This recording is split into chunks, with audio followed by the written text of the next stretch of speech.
miss when theme songs kind of had bops. Yeah. Moesha was a good one. Yeah, they don't make them like that no more. Because even now when Netflix always be like, you want to skip the intro? No. Right. It's a part of the experience. Yeah. If I don't sing the theme song, how do I know Moesha's on? Right. I need to sing the whole theme song to know it's on. Right. Otherwise, what am I watching? I don't know this is Moesha until I hear the song. Right. It don't matter. Right.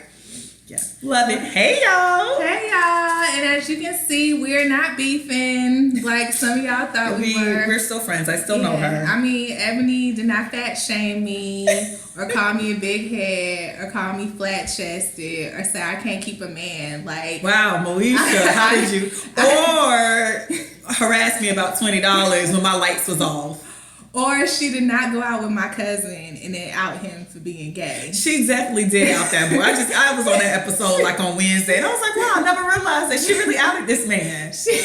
Ebony did not call me and then think that my voicemail hung up and then talk shit about me on my voicemail. Chrissy didn't hate on me when I made the cheerleading scene.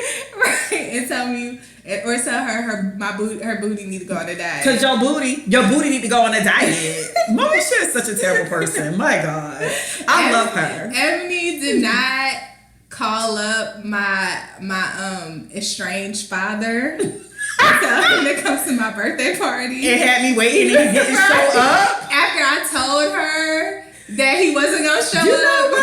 I realized that was Shirley Ralph's brother. So that was Shirley Ralph's brother then. Yeah, from a different world. Right? Yeah, I asked you yesterday, but you were like, no. I looked today. I watched it. I was like, that show is I don't know his real name, but he played like 5 characters on a different world. He was like the fire marshal. He was Kim's boyfriend, a Q. Or whatever Ron was. Yeah, Ron's line brother. He was in the band with them. He ended up, the last season he became Jamaican. Yeah, well, they're Jamaican. Well, he's Jamaican, but his character. He put a wig on. Right. Before that, he worked at, what was Whitley's company? Oh, he sure did work. What was the name of that? He was an art for Whitley's company. God, what is the name of our company? And I've been watching Different World. I really just watched the 5th and 6th season last week. And I cannot remember it. Because it was Miss Abernathy as the lady, right? I think so, yeah. Damn, what was that company? Oh, that's whack. But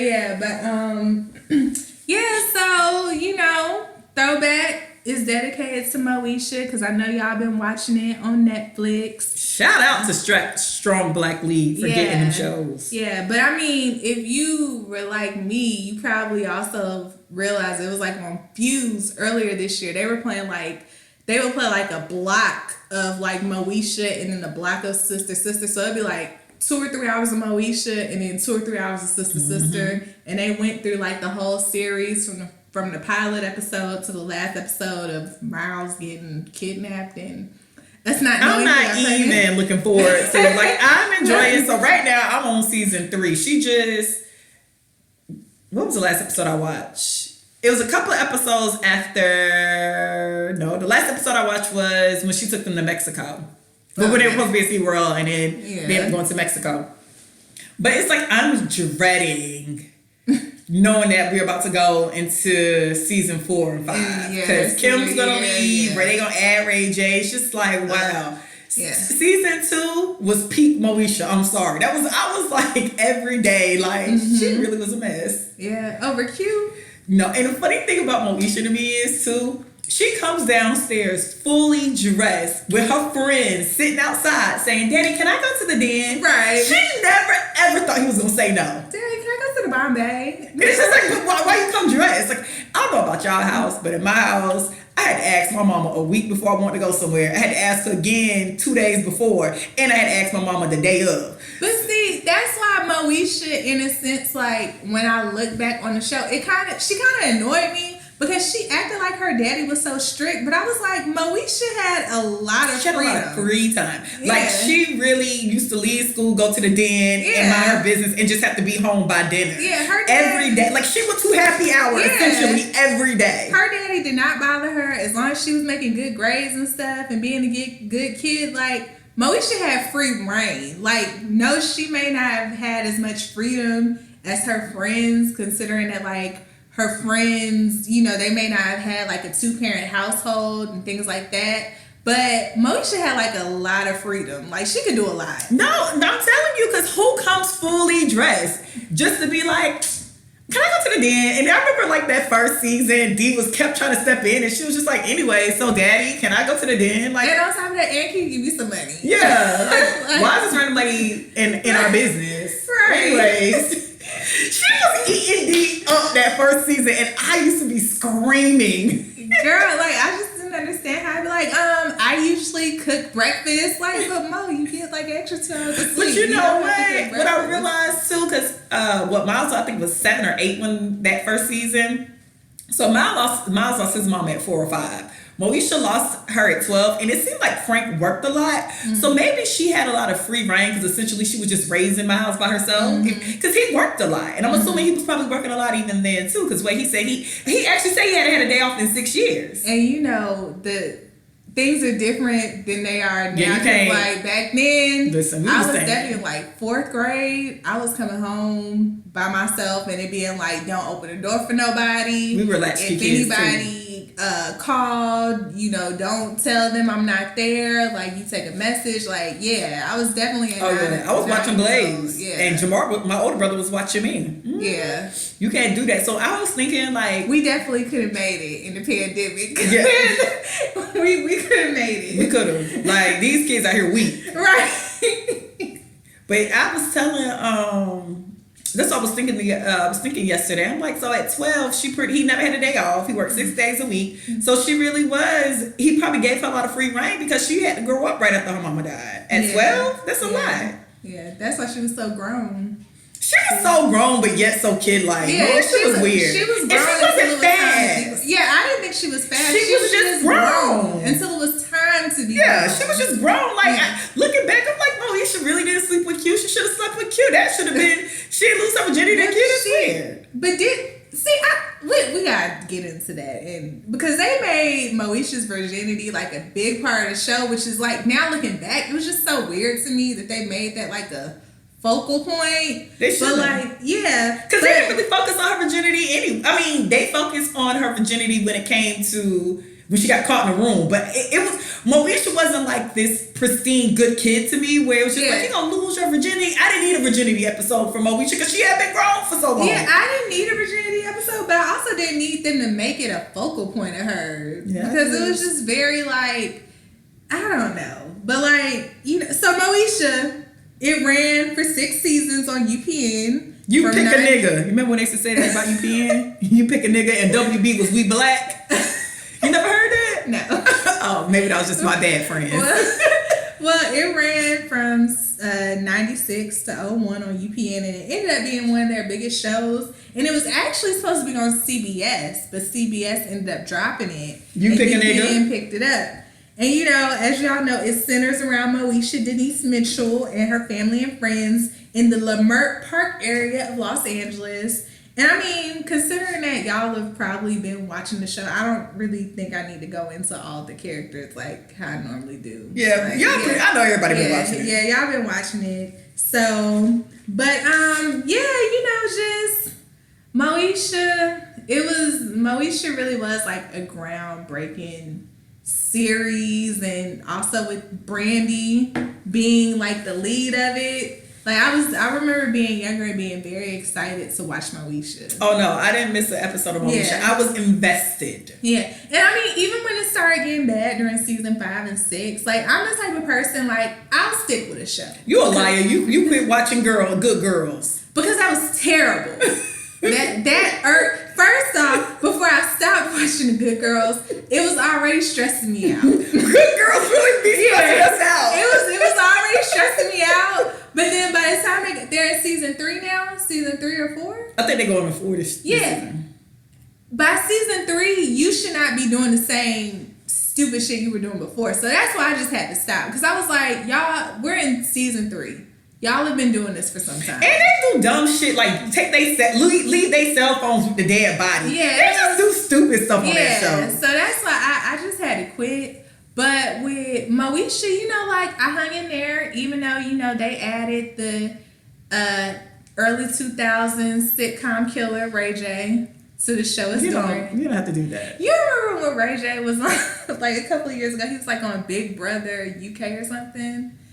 I remember that. Yeah, he was like on Big Brother UK. And there was a clip of him crying because he was like, you know, I just feel responsible for Whitney's death. I feel like everybody blames me for Whitney. And it's like, Ray J, you should not be crying because nobody, with the exception of Bobby Brown and his sister, blames you for Whitney's death. Yeah, Whitney's gonna be Whitney. Yeah, you really should be crying and apologizing to us for reintroducing the Kardashians into our life. Wait, so like, we can get over the fact that you were there when Whitney died and you was her boyfriend, but what I won't accept? No, I will not accept that. Like, we were okay with Rob Kardashian disappearing back into obscurity after OJ's case. We did not need you to reintroduce the Kardashians to us. I feel like the world would be a way better place right now if the Kardashians were not reintroduced to us. So that's what you should be apologizing. Somebody was talking about Ray J, saying how Ray J's a part of like all the major pop culture things in like the past 10 years, and people trying to figure out why.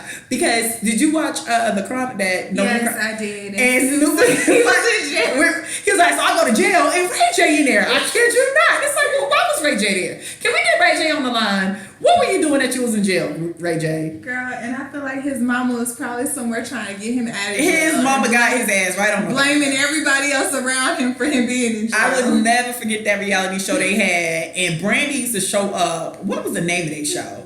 Brandy and Ray J. It was like Family Business. Was yeah, Family something Business? like that. It was on VH1. We are family.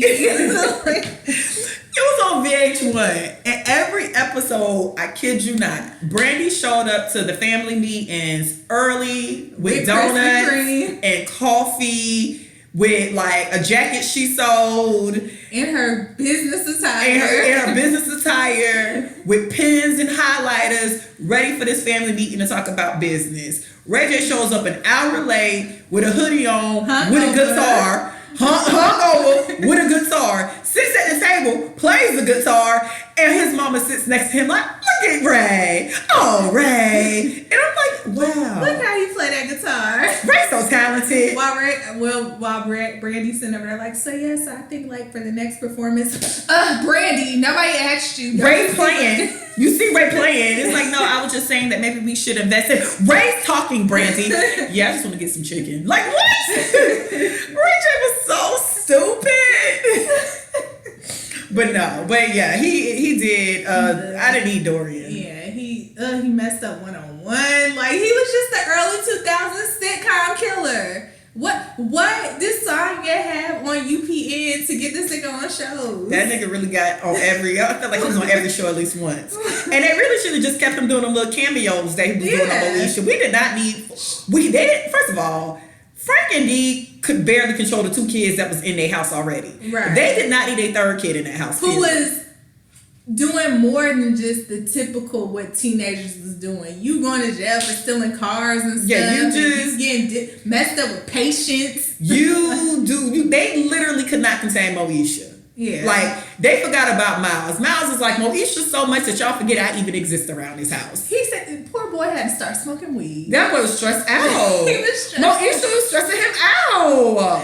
And then it was so much that they still went to Moesha and was like, you smoking weed. Like, he still couldn't get no attention. It's your fault he's smoking weed, Moesha. Right. We need to talk to you about his problem. He needs the attention. We need to go to family therapy. Miles, you sit this one out. We're going to go to family therapy. Because we need to work on each other so he'll stop smoking weed. So you're not going to take him, the weed smoker.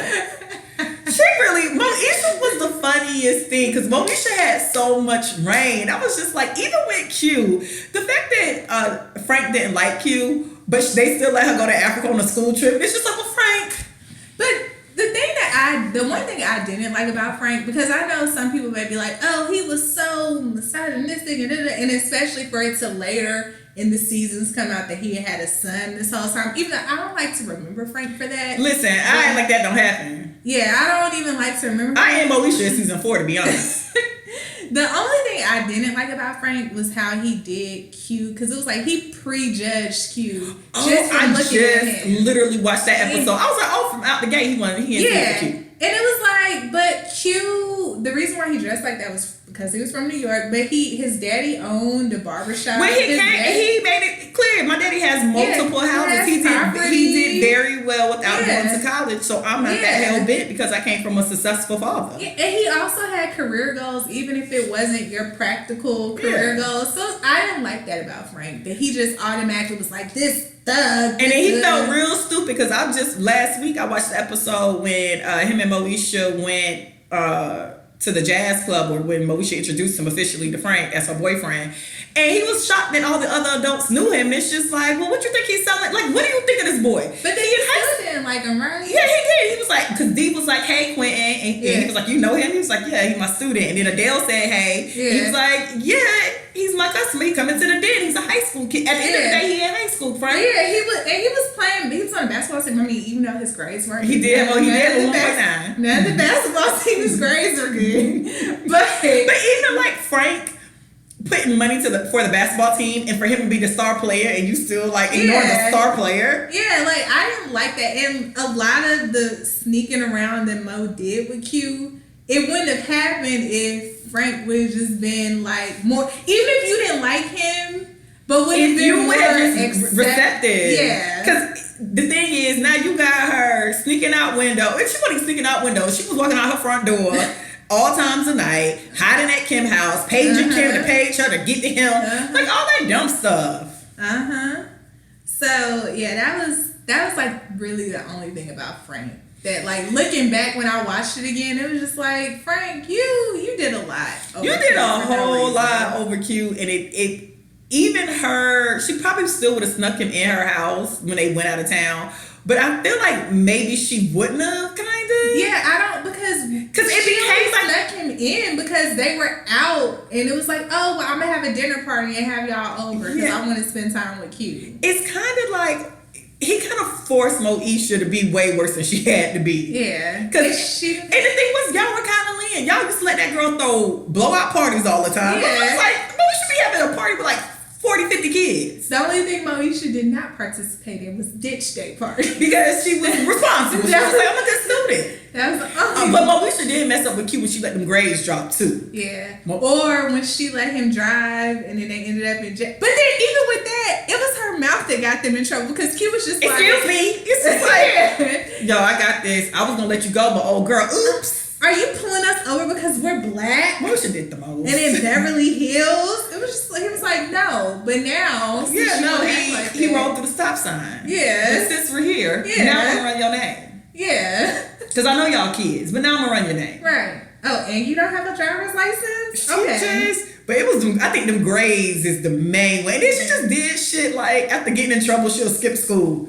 Moesha, you are already in trouble, sis. Like, for the life of me, I cannot understand why Moesha will get in trouble, and instead of laying low, she'll just go do some shit the next day. But then get mad because then Frank is still continuing to discipline her. And it's like, look, I'm not a little kid, but it's like, Moesha, sit your ass down. That episode where I think she had just got caught with you, and then she decides to skip the last period. It was just like, well, did that make sense to you, Moesha?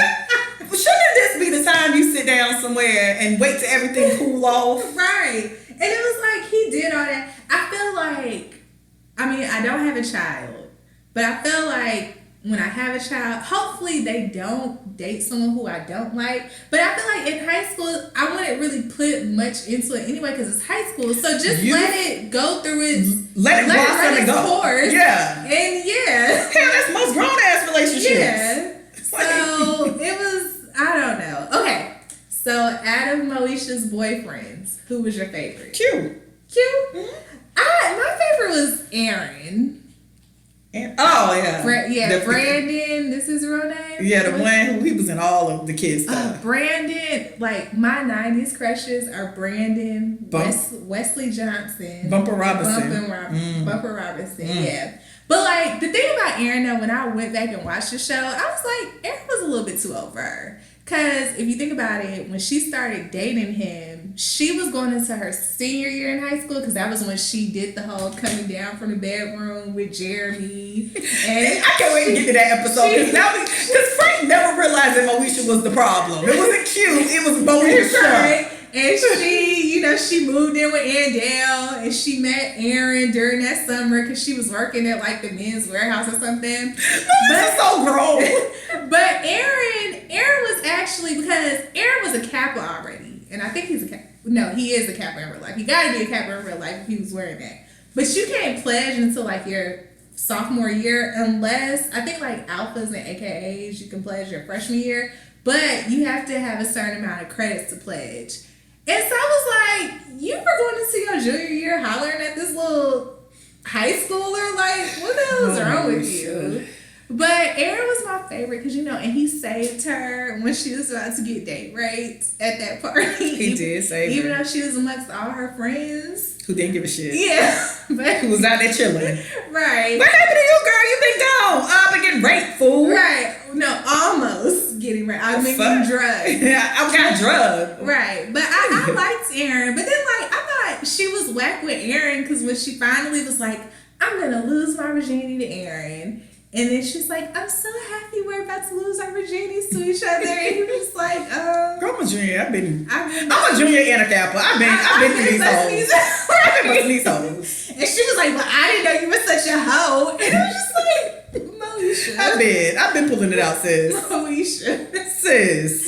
That's how I was like, Moesha was grown until it was time to be grown. Because even when it's like she was living with Andale, and he's like, oh, well, me and my friends gonna go to Big Bear Mountain or whatever.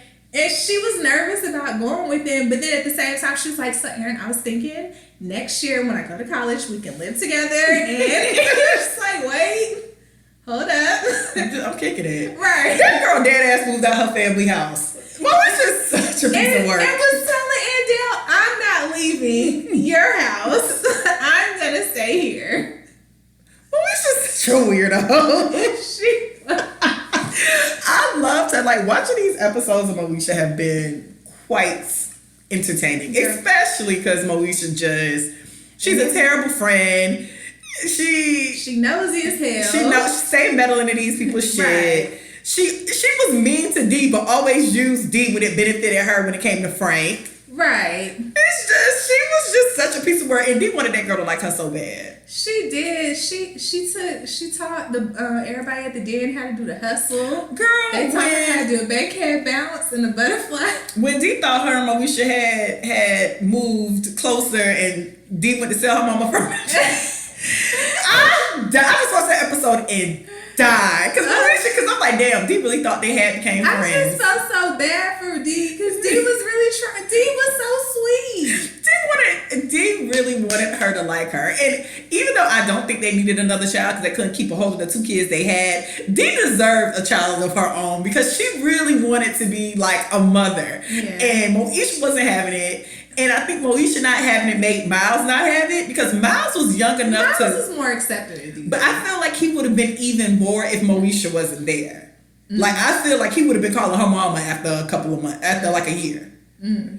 It's something about Moesha. Moesha kept it where we're not going to forget that you ain't our mama. Right.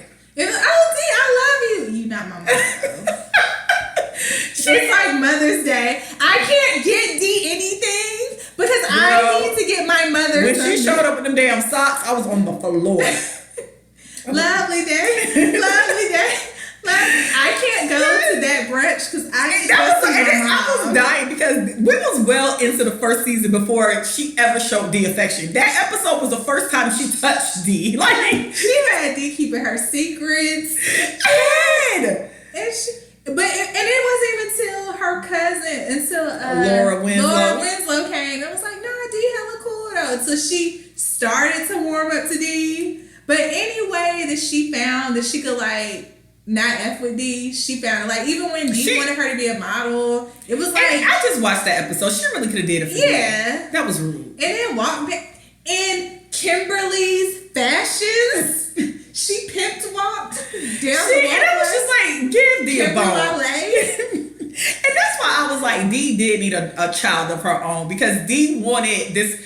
connection that Moesha was just not gonna give her. But then it makes you wonder, like, how were things when Frank and Dee were dating? Because it was like, did he keep Dee? But didn't he meet Dee? He met Dee because she was a teacher at the school. And they went to something at the school. Yeah. So it was like, did you like keep her separate from the kids until y'all got married, or what was it? Or was it like you would bring mom? No, but even when she talked to her mom on that Mother's Day episode, she said she didn't think it was gonna last. It looks like it's lasting. So I think in her mind, when they were dating, she's like, oh, this ain't gonna go nowhere. And then they got married, and she was just like, okay, this is different. And so I think that's probably why. So y'all really doing this? Yeah, because even that lady, the journalist that came to her school, was dating Frank. But she had Dee back though. She did. Now she was being messy. Frank didn't kiss that lady. She was being hella messy. She was like, Dee, I don't know who this woman is. That Kiki a lot down there. Right. No?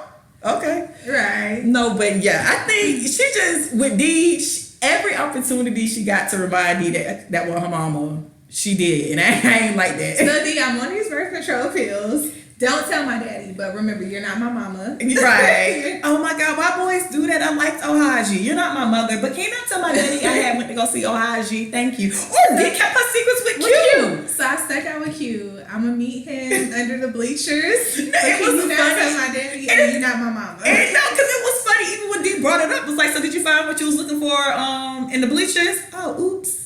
And it's just like, Dee used to let you run amok in our high school with Q. Right. They knew you was seeing Q the whole time. Your daddy just didn't know. When Moesha was mouthing to Q like, I'm gonna see you after school, yeah, and Dee was like, no, you're not. Yeah, and she probably still did. Right. Because Dee wanted to get involved for real. But Dee, thank you for keeping it secret. Yeah. Dee dead ass knew Moesha was running around with that nigga, and that is funny. We're not together, daddy. And Dee just minding her business cooking them eggs like she did every morning. So I saw you in his first period. I saw y'all holding hands. You know you got somewhere to be. Like Dee. And the fact that they really couldn't afford to send that girl to private school for her to go to private school and be a mess. Just for him to keep her away from Q. And she was seeing Q every day either, because I was watching it. I'm like, wait, so y'all really all she was doing was just going to school and going to see Q right after school at the den. It was stupid. Y'all did a whole lot for that girl not to see Q for her to see Q. Yeah. It was so stupid. Yeah, it was something else about the show that I wanted to bring up. Oh, and then, how they made her and Hakeem a couple. But it was like, the way it became a couple was like, they're friends one day, and then the next day it's like, I'm so in love with you, Mo. Don't leave me, Mo. Like that. I never got into them. Yeah, it was just... Never. Because they were lifelong friends. Like, there was no point. Hakeem was actually like an extra son to... That was her brother. To Fred. I was about to say Fred. To Fred. Yeah, that was essentially her brother. Like, for me, what they should have did with Moesha was in Moesha season 5. They, like I told you, they should have gave Moesha their senior year should have been spread out to season 4 and season 5. And they spent a whole lot of time making all of Moesha friends seem stupid and slow for all of them to go to the same college. I think they should have ended the show with Moesha getting accepted into like NYU. Take her ass to New York. They could still did Kim's spinoff. They should have let Niecy try out for 702 or SWV. That's what Brandy wanted in real life. She wanted the show to end. No, and they really should have, because it didn't need to go into college. Like Moesha, first of all, a lot of shows cannot take the kids to college. That's first and foremost. It's the only show I really can name that did a really good job was Sister. And I think people would say the Cosby Show too. But that was because, the guys. But it was centered around. Bill Cosby. Yeah, and they had a lot of kids, so that carried them. Yeah, and then a lot of the kids came back from college. They had a different scenario, but Sister is the only show where people went to college, and I was like, oh, the show's actually better. But I think they could have carried Moesha, but so I was, I told you a couple of days ago, I read like an old article where basically the reason why season 5 and season 6 ended up being the way they did was because Moesha and her mom, Sonia, got the co-creator of the show fired because the co-creator kind of wanted to still keep it like family friendly, but they wanted to go into a more gritty, dramatic type of show. And so that's why we got the Dorians ended up being Frank's son, and then the kidnapping and who's pregnant. because that's not how the show was. I feel like they could have carried the show into her still going to college. But, I mean, I feel like they could have focused around Moesha. And considering that she was going into college, and considering that at that time, Brandy in real life, they had this image around her, I feel like they could have, like, used the show in her college years into, like, kind of shedding that whole good girl image, and like showing her like her still being involved, because I mean she was in the journal, she was a part of the yearbook club or journal club. Yearbook committee. Yeah, she could have been like the student class president, all that stuff, and you could have just like saw her kind of just being like, okay, I am an overachiever, but let me just enjoy college. And with them getting rid of Kim, because they also Brandy and her mama wanted Kim gone, and that's how she ended up with her spinoff. Which was a blessing in disguise. Yeah, because it was tension between Brandy and Countess on the set. But with them getting rid of Kim, they could have like brought in like a new friend or new friends. Brandy could have made new friends in college. And I mean, they could have had like Niecy and Hakeem there, because I think with Hakeem, his whole thing was that he was doing junior college and then transferred to her school. So, I mean, they could have did that with Niecy and Hakeem. And, I mean, they brought the sitcom fixer in there, Alexis Fields. She knows she slide in. They brought the second people hit 15, 16. Right. And don't let them go to college. Right. They had her being like the antagonist to Moesha. Like, they could have kept it that way. And they also could have focused on Miles like transitioning, because I think wasn't he like in high school at this time? They could have grew him up. Yeah, grew him up, and like seeing him like live under the whole like, oh, your sister's Moesha, so I know you're gonna be, your sister was a straight A student, and seeing him kind of, navigate through that. Yeah. They didn't have to bring in Dorian. I don't like to bring up when Ray J got involved. Outside of when he was in season 1 and 2 as cameos. Yeah, as what was his name? Charles? I don't know, because and the funny part was in there, she'd be like, "You're not my brother," but I know it was like a joke because in real life they were brother and sister. But then while I watched the show, I was just like, "Wow, he's really about to be your brother, sis." Sonya. And then they made him Ray J. And it's like, Brandy, what you doing out here? Charlamagne, are we live? He put the Breakfast Club on the map. Wow. Indoor pool, outdoor pool. He told me not to touch him, so I slapped that nigga. Ray J's funny. And Charlamagne, are we live? I still think they should have I think they should have gave them a double senior year. They should have pulled out that senior year, 4th and 5th. I would not have, I would have liked Moesha to literally end with her going to New York. If you need a little drama, I would have liked if their group, Niecy, I would like Kim, Niecy, Hakeem, and Moesha to be celebrating, like spending the summer together. And like Saved by the Bell. Yeah, like we about to spend this whole summer. And then Niecy comes out and she auditioned for like 702 or whoever was popping at the time. And she didn't think she got it. She gets a phone call, finds out she has it, but then she has to leave in 2 weeks. With Sonya being involved, she would have been auditioning for Brand. She would definitely have been auditioning for Brand. And we would have watched the audition. Yeah. Brandy would have came back on the show as Brandy. And we would have watched Niecy go on the Never Say Never tour. I get it, because that's Sonya did shit like that. But I would like her to be like, oh, wait, damn, y'all, I can't spend a whole summer. I have to leave in 2 weeks. I thought it was a national tour. It's actually an international tour. And they're like, oh, man, damn. And then we should come out and be like, well, I've been kind of toying with this idea. I got accepted into early admissions. I have to leave like tomorrow. Then they realize like that was their last night all together. Q come out of nowhere because they did have good chemistry. And he said he going back to New York to work for Bad Boy Records. The show end. Well, we should be taking her ass to New York. Q taking his ass to New York, but they not together. Send Niecy on tour because she talked about being a dancer, even though I never thought she was that good of a dancer on the show. She was not a good dancer. Why did she have these dreams to be a dancer? And why did we go with that? She was such a terrible dancer. Because I know Freestyle Unity. Isn't Freestyle Unity? That's the Parkers. Yeah. CPQ. She'd be in there bankhead bouncing. And around we go. And around we go. Girl, when they was like 1, 2, 3, Noesha.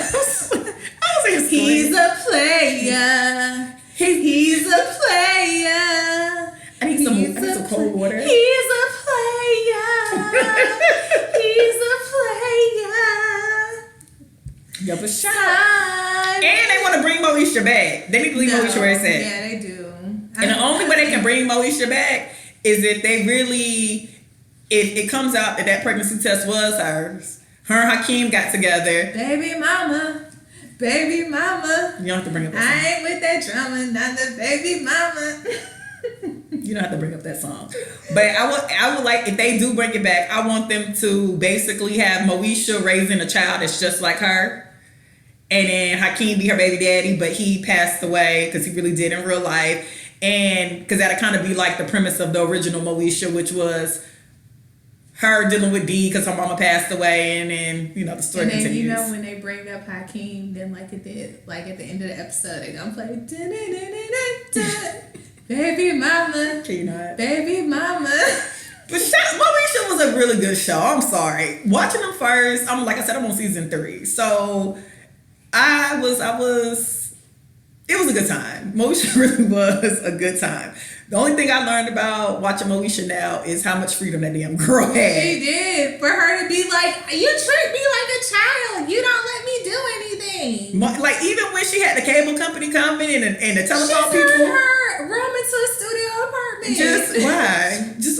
Moesha was just out here doing whatever she felt like. Or the worst episode is when she turned down the Saturn and ended up with a hoopty. No, she turned on that Saturn in like episode 5 or 6. And my auntie was like, that's the last time I watched that show. I'm like, I think that was like her first season. I know. I get it. She was like, she's a terrible person. She was really, this car isn't me. But shout out to Moesha because she didn't get her dream car, but she dated a nigga with her dream car. Hello, Jeremy. Jeremy had that red Jeep Cherokee. Oh, yeah. But she only dated him for like a few episodes, right? Because then she was like, you're not being yourself. Because when he would get around, like when they were at, what was the school? The Brentwood. Brentwood. It would be like, hey, you guys. But then when he would get around her, people would be like, yo, what's up, my nigga? She was a hood nigga, boy. I need a soldier. That is Brandy. Come on. He had to sing, so you make me want to leave the one I'm with. One thing I appreciate about the 90s is the cross promotion these niggas would do. Because even when Brandy did that Chilling episode, they played her song Best Friend. One thing about them niggas in the 90s, they was on cross promotion all they shit. Because even the French girl that came, she was an actual singer too, I think. She was? I thought that. I think she was an actual singer. Y'all, one thing they gonna do is cross promote. Because it was no reason for Usher to be on Moesha porch singing You Make Me Wanna. He could at least been singing 7 o'clock. I would die. I'm in my truck. He had to do full choreography on that girl porch. They had Morris Day Oak Tree. That's why CPQ was that good. Oak Tree. Girl, shout out to Moesha. And that episode when they was trying to get into Mega Fest on them 4 tickets had me in tears. Listen to Q. Q really fucked. And then the thing was, they thought they was doing something by going in first when really going in second was the win because they got the sub. And they literally had everybody in that episode. Oh, true. Yeah, and remember when Brandy befriended that white girl just for her to be like, well, you know her daddy is a producer. You need to come to the den and listen. And they're around her. The fact that white girl played Frank right in his face. We made some friends at the coffee shop. Can we go? And she only lasted like 2 episodes. She should have kept that girl around. That girl lied. That girl had a coin. How Brandy was like, I'm not going to Brentwood anymore. I'm going back no, to my school. Who leaves their whole campus and goes show up to another campus and be like, what up? Brandy was so I'm here. Moesha did whatever the fuck she felt like doing around that house. And that's what will always send me about She Moesha. was so grown. Moesha had all the free time. She went to happy hour every day. Like, I cannot get past that. Like, that was literally... Smoothies around. Everybody get smoothies. It would. Shout out Moesha. Thank you, Brandy. Brandy. She dated her teacher. Listen, dated her teacher and still... And for Moesha to be dating everybody. Sis never gave out no vagina. What a legend.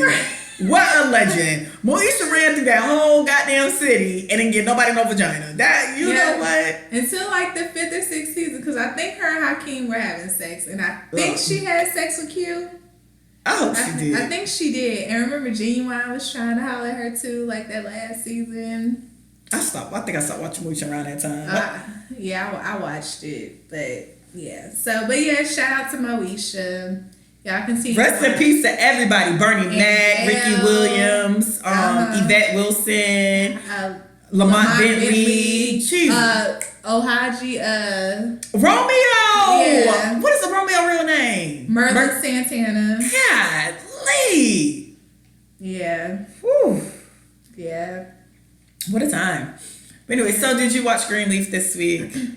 Yes, I did. I'm in mornings. Do you think that... I think they killed that man. Because I saw that he was like on Twitter like, oh, well, no, we don't know what happened in the next episode. But they kept having him in all black, so who died? But, and it's a shame that they kept AJ. Listen, let me tell you how I've been begging for them to kill AJ since AJ stepped on the scene. I've been begging. They could have killed Carissa. They could have killed Charity. Y'all take the goddamn Bishop. But can we talk about how, OWN does not give Greenleaf the respect it deserves? Because I was like, episode 8 is a series finale. And I went back because I was like, has this show always been this short? Has the season always been this short? Because season 3 seemed long as hell. And that was like the best season. That was when LaToya came. Is it cut short because of the pandemic? I don't know. But even last season was short because initially they had I think one season was 16 episodes. Wait, time out. I was watching Moesha and I was wondering why I was in season 2 for so long because I have gotten used to seasons being 10 to 14 episodes. And I'm like, this is a long ass season. But I forgot they used to do 22 to 26 episodes back in the day. But first season was short because it didn't get picked up by CBS. So they premiered it during when they'll have back then they used to have the season, mid-season finales and stuff like that. So they brought her show in during the mid-season. No, and but a lot of people's first seasons are short anyway because they be trying to figure out if people gonna like it and when they pick it up and all that. So I got that. Season 2 though, I feel like I was in season 2 for all week. She got through a lot in season 2 because it's 100 episodes. Yeah, but it is back to Greenleaf. But one season was 16 episodes. A couple of seasons were 13 episodes. The last season was only 10 episodes, and then this season is 8. So I don't know if it's because they canceled the show or what. But I'm like, y'all need to give Greenleaf its respect. And that was a whole lot because I realized they started naming the episodes by day, and it's nigga, it's only been 8 days and all this shit done happened. Right. Y'all need a break over there at Greenleaf. Right. And I hope what they're trying to do, it's kind of, I guess a conversation still needs to be had between Zora and Sophia. But I hope their spinoff is not them in New York. Zora's not a good cousin for that girl to be going to New York with her. But Sophia is annoying too because the fact that Sophia be so quick to tell she's going to New York. But then you got offended when she was like, well, I told your mama about your pictures. But Zora's still a terrible fucking cousin. Sophia need to take her ass back to Hampton. Just take your ass back to school and mind your business. Yeah, I feel like it's going to be so lame with them being in New York because I feel like it's going to be Zora living her life and then Sophia being like, you can't do that. Downer. You can't do that, Zora. Zora need to go and live her life in New York the way she wants to. Sophia need to take her ass back to Hampton and mind her business and be a straight A student and meet a nice guy and pleasure some shit. That is what Sophia needs to do. But it's the way that they wrote the storylines this season, it's just it's a lot for 8 days. Y'all and they're wrapping it up. Let's bring LaToya back. We gonna wrap up this shit in an episode. And it's 8 days. Yeah. Y'all niggas ain't stressed. 8 days and all this drama. Yeah. But no, I'm mad. And then the thing is, let me tell y'all how I almost cussed Greenleaf out on IG. So I'm scrolling through IG and I passed Greenleaf's page and they have a picture of Lady May and Bishop hugging and the caption is hearts and it says I do with a sad face emoji. I literally typed fuck y'all, but I typed it because I'm like, y'all write the show. Don't act like you sad now. You write the show. Fuck y'all. And then I deleted it because then I felt bad. To the Saints like that. I did, so I deleted it. But my original, fuck y'all. That you can't be doing that. That was a God fearing God people, godly people. But I think he did though. And it kind of pissed me off too that Lady May took so long to call the police. I'm like, call the police, bitch. What you want me to do? Call the police? Grace. I bishop out. I'm gonna feel away. I hope they didn't take that bishop out like that. But then, like, I kind of felt it was coming anyway. Like with him taking AJ under his wing, and being like, when you get saved, I'm gonna be here smiling. And I hate AJ. It's AJ's fault somehow. That man dying is AJ's fault somehow. I know it is. I hate that nigga so much. And then I thought he was leaving with his daddy. Why is he not going yet? Like, that's pissing me off. Because his daddy trying to still get back with Grace. Let Grace go sit on the Laker court side and mind her business. Like, why is he trying to break up that happy home? Let Grace hang out with Vanessa Williams. Yeah, he's still trying to get back into the whole thing. Yeah, no, let her sit courtside at the Lakers game and mind her business. And then for Charity to do all that over what's the face for it to be like, my ex-husband, the father of my child, has not even hurt me the way she hurt me. And he came out and said he was gay. How did that? How being married to somebody and having a child and then finding out they're gay? What, Charity? Look, because she was in love with damn, his name is at the tip of my tongue. I didn't know my own strength. And she tried to have a wait to exhale moment. Like, I know myself. It's like, Charity, go to fuck the hell. And then she exhaled. Right. It's like, go to hell, Charity. All that you said, DeMars. Yeah, something like that. But even how they wrapped that up, it was just kind of like... Him and that white girl was real quick. It was like, I'm not going to give me my mother's ring. We're not together no more. Yeah. And then he like looks at Charity. And it's just like, y'all know. And then they walk out the church. It's like, I don't feel like that's how that works. Yeah, like he has money invested. Right. Everybody knows. Right. Like, you just got your church back? It's in your name? Yeah, and I'm still a little confused over the whole like storyline with Bishop and Rochelle and all of them. So Rochelle thought that the bishop killed her father. Yeah, to get and got the house. The house. But then she's like, she don't want the house because come to find out the house is actually theirs because it would be their grandmother's house.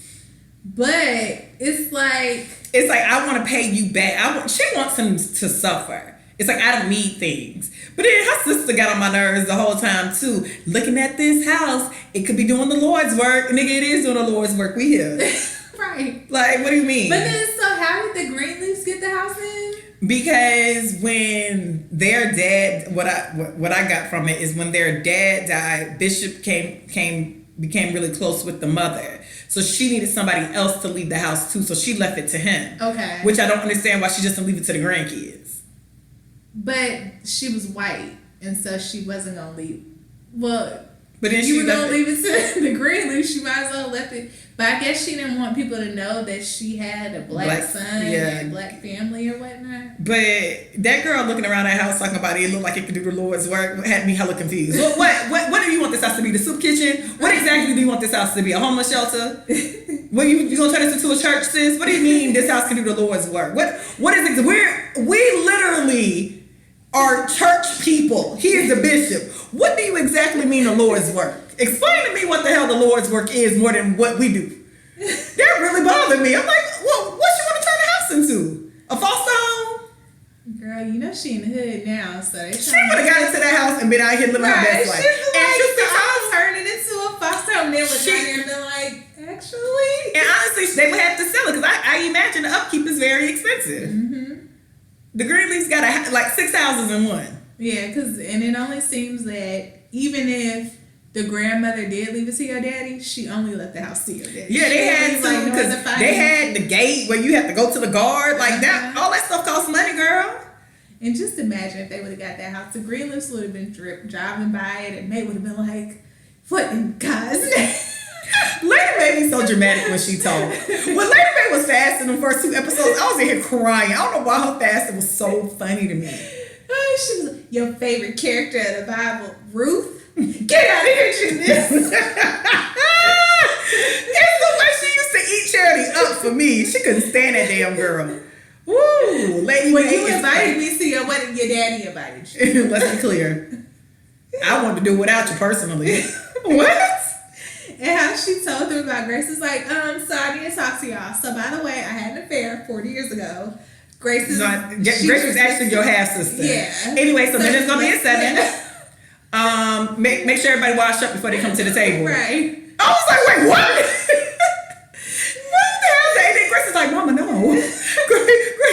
not mama. Anyways, and y'all ain't gonna judge me. Right. So, and this is the beginning and the end of this conversation. No questions asked. Right. Literally. All that matters is that Grace and your daddy knew. And that's all. And God knew. Only thing that matters is Jesus knew and me and your daddy still together. Right. Because you weren't even worried about Grace. And God has forgiven me. She's so funny. Hey, wait, before everybody go in.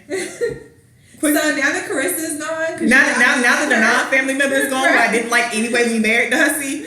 It's like, wait, what? So Jacob, I will no longer be judging you about your cheating.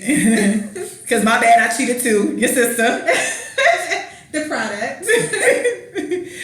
We have proof, mama. No, it's true. Y'all never wondered why she was light skinned? No one ever wondered. No one ever wondered why she looked like this? Nobody. No. Really? Okay. But anyway, so dinner's at 7. Right. I died. And we're going to get to the Lord's Word. We're going to talk about our next sermon. But mama, what? This is the end of it. Right. All you need to know is Grace came from that. Right. What? I was in here dying. I'm like, yo, Lady Mae is such a bitch.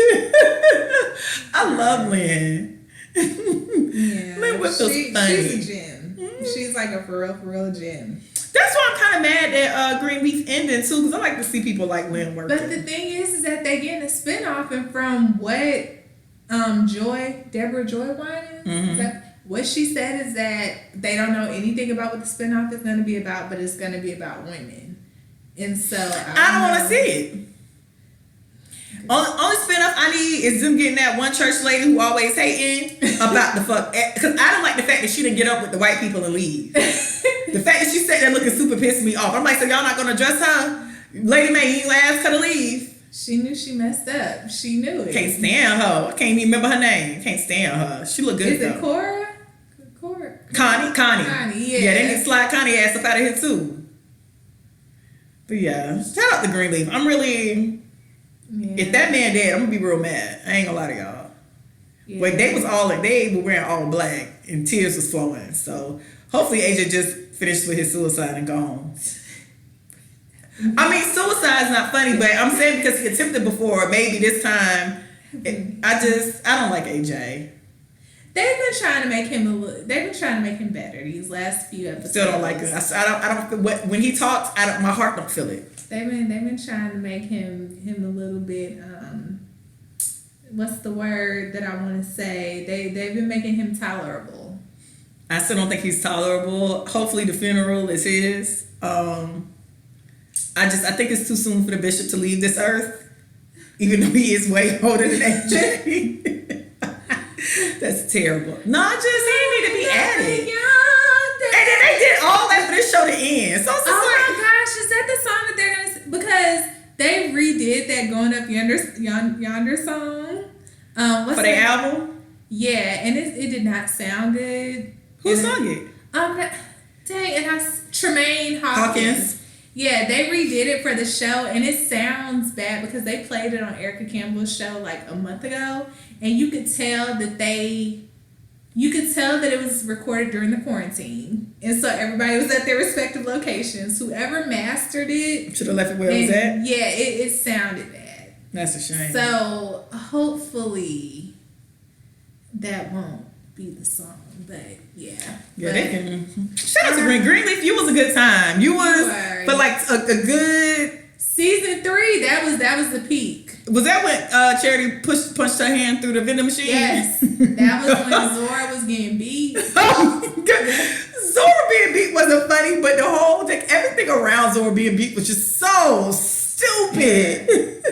Y'all did y'all thing that season. That was when LaToya came. Rochelle was introduced. Ain't that when the bishop wasn't living at home either? Child, the bishop was about to get his a new thing, child. Lady Mae was looking shook. Jacob had got that church, I think. And Basie was Tasha. Yes, that was a good season. That season was. Tasha was looking for love so bad. Oh my God. Yeah. I wouldn't mind if they would have put him with Tasha. Tasha deserved to be happy though. Yeah. So, but Greenleaf series finales coming up. this Tuesday. Please watch. Yep. What else have you been watching? I've been watching I May Destroy You. Have you watched that yet? No, ever since you tried to tell me about the blood clot. Okay, that was one scene. I got past that. Chrissy calls me and tells me how disgusted she was about a scene and I Will Destroy You, and decided she wasn't going to watch it anymore because of one scene. So I didn't even start watching it. Now Chrissy calls me, asks me, do you watch I May Destroy You? I'm like, no, I thought we decided that we weren't watching it. You see, you can't trust niggas. Niggas be flaky. Because I kept hearing about it being a good show when Shantara was calling me like, have you watched it? It's actually a good show. Because I had told Shantara about that scene too before she started watching it. So she was like, she knew it was coming up and she fast forwarded. But no, it's actually. I guess I could fast forward. Shantara might be on to something. Yeah, I did. Because I went back and watched the first 3 episodes because when I had started watching it, I wasn't really like paying attention. Were you working? Yeah. Don't listen. I'm saying something about Chrissy. I think I said this before. Chrissy will be watching a show, right? And you'll call her and be like, "Man, did you see the series finale? The season? No, it's been like 4 times. Did you see the season finale?" She was like, "Oh yeah, when she had jumped off the roof." I'm like, "No, when she went all the way to New York and then she told the boy she loved her and then they got married." She was like, "What?" Like, Chrissy stopped stuff in the middle of the season and just, I don't know, like, it's like she watched something and she ends the work day and decides that's the end of the show. Like, how do you? No, so I went back and I watched like the first 3 episodes or whatever. But it's a show about consent. And it's like different viewpoints, I guess, of consent. Michaela of that Cole, night? No, because it's past that night. But Michaela Cole, she plays, is it Arabelle or Annabelle? I think it's Arabelle, but they call her Bella or Belle. But like, she's a mess anyway. Like, where is my shot glass? Can't you see? I'm taking shots. But no, like, she's drinking. The one episode, she was drinking, doing lines of coke, popping pills, all in one night. You know, I'm always curious of people who've done like all that in one night and didn't die. And weed. She did all like how people just be doing it and don't die. I don't know, but like, yeah, she did all that in one night. But it's like, but that's not the night that she got raped. But it's like, you also just kind of see like how their friend group is kind of terrible to each other, because I think it's like a general rule that when you go out, we come together and we leave together. And even when like one of my Did she hang out with white people? No, her friends are black. Are they men or women? Well, the night that she got raped, she was with the male friend. But then like even the night that she was doing all the coke and all that stuff, her and her female friend, they were out, and her friend, her name is Tasha. It starts with a T. She was just like, all right, I'm going home. And it's just like, but how do you leave your friend? Yeah, I don't ever. If I leave a friend at a club, I'm literally leaving her with her nigga. Yeah. That's like the only time I'll be like, I'm about to go. Or like if they have other friends. Now I have done that. Like if I went out with friends and then more friends that we know come, I'll leave if more friends come. But it wouldn't just be like 2 or 3 of us. Oh no, we damn to go to the bathroom. We damn in the same bathroom. Right. And it was like, that was just weird to me. But it's like, so Bella, she got raped, and then they have a gay friend, Kwame, and Kwame is violated, but like, I don't want to sound the kind of way, because he was violated, but his reaction to his violation, I just kind of thought was a little bit overboard. I felt like, and I guess because like, as a woman, and because we have been in different situations where it's like, when you look back now, it's just like, that was questionable. Yeah. Somebody said that. I saw somebody tweeted that on Twitter. There was like a lot of sexual misconduct. You don't realize it was sexual misconduct until later. Yeah. Because it's like you be in a situation and you know it's off, but you don't feel threatened, but it's off. I don't know how to do, like, you know it. Like, I don't feel like I'm in danger. No. I know if I say stop or no or whatever, it's going to end. But it's just how it came about is real icky. It's like with his situation, I'll wait until you watch it. But it's like I said, his situation is definitely a violation. But to me, it wasn't something for him to. It was for me. I feel like I probably would just been like, "This nigga is weird. Let me take my I ass will home." never talk to him again." And I'm gonna remember that I had a weird situation, but I'm not gonna let it like stop my problem. It's not gonna ruin my day, which is true. I've had situations that were weird, but it wasn't enough for me to be shaken to the core. It's like, man, it's some weird shit. Yeah, and he was like shaken to the core of like where he wanted to go to the police, but then it's like when he was trying to explain it to the police, it's like, okay, so what happened? Yes, with the exception of just hardcore like rape, sexual misconduct is different so levels. Blurry. Yeah, because I was reading an article about I can't even think about who it was. Some woman was talking about how she had an experience with a rapper and she was in his bed asleep and she woke up the next morning and he was trying to like basically put his dick on her face or in her mouth. You talking about Jaguar? Yeah, okay, that's what it was. And so, like, reading the story, I get it, and it's terrible. But reading the comments, you can just tell how some people would take it and be like, gutted from that situation. And then some people be like, man, nigga try that shit with me. I was like, man, move your dick. And I went on about my day. And I was like, I had an experience where it was like that. I was just like, what are you doing? Like, anyways, like, damn, nigga. Yeah. And then I went and properly collected my shit and went on about my day. But is it like we have been wired to feel like, well, that's just the guy? And I think some of it is that though. I think we have gotten to a point where we've been raised or we went through life where it's kind of this boys will be boys mentality. Yeah. And then some people just aren't as easily offended. Because I remember I said a situation one time and everybody was looking at me like I should have been offended. And I actually really wasn't. I was just like, I think somebody I knew pulled their dick out and put it in my hand. And I was just like, can you pull your dick out my hand? Like, what are you doing? Mm-hmm. It wasn't like a three ring alarm. Yeah. It was just like, okay, anyway, so we about to go XYZ. I was so unmoved by it. It's like I literally stepped over and I genuinely felt no type of way. I still don't feel no type of way. Mm-hmm. But you will tell the story and people be like clutching their pearls and so appalled. So I think a level of it is we have been kind of living life with men being terrible people. So we're kind of used to it. We navigate through them being terrible or a lot of them being terrible. And then some people just aren't as... Depending on what it is, depending on the actual situation, some people just are like really hella unmoved by stuff. Like if some boy grab your butt, is that gonna ruin my day? No, I'm gonna be like, what the fuck are you doing? Yes. Some people that will rattle their whole damn day. That wouldn't rattle my day though. It'd be like, what the fuck are you doing? Or catcalling. I hear people all the time like, you know, oh my God, my whole day's ruined. Shut the fuck up and cuss people out who catcalling. There are some people who get catcalled and take it as a compliment because they take it as, wow, look at them, they notice me, I'm attractive. So you just ignore it. It's like, oh, they catcall me, whatever. Yeah, so I think it starts getting blurry because there is sexual, it's levels to sexual misconduct. Like some people label sexual assault, sexual misconduct. Some people say misconduct, some people say assault.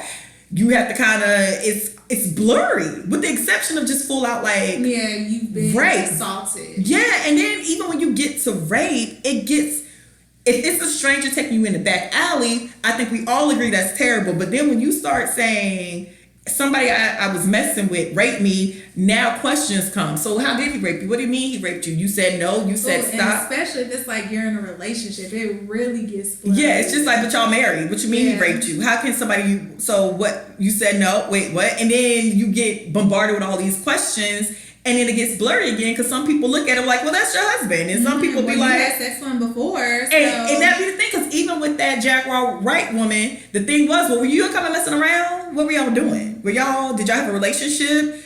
Or y'all never slept together? Why were you in his bed? So you were comfortable enough to sleep in his bed? Like, all these questions start to come, and so then it gets blurry again. So now you kind of reading stories, and it's like, believe women, and you should, but then when people start asking all these random questions, you start kind of looking, it's so blurry. But then I think it really just comes down to if that person is offended, then that person is offended. They are. You know, it's like the situation could be blurry, But when it all comes down don't to it, disrespect if that their person, feelings. if that person feels away, then they felt away. You know what I'm saying? So I don't know, and I just kind of don't like the whole, because me and you have talked about this before, like when it comes to sexual assault and stuff, I tend to take like an unbiased, middle of the road. When I hear a story, Because- I need to read the story. I need to get all of the facts, because I mean, I understand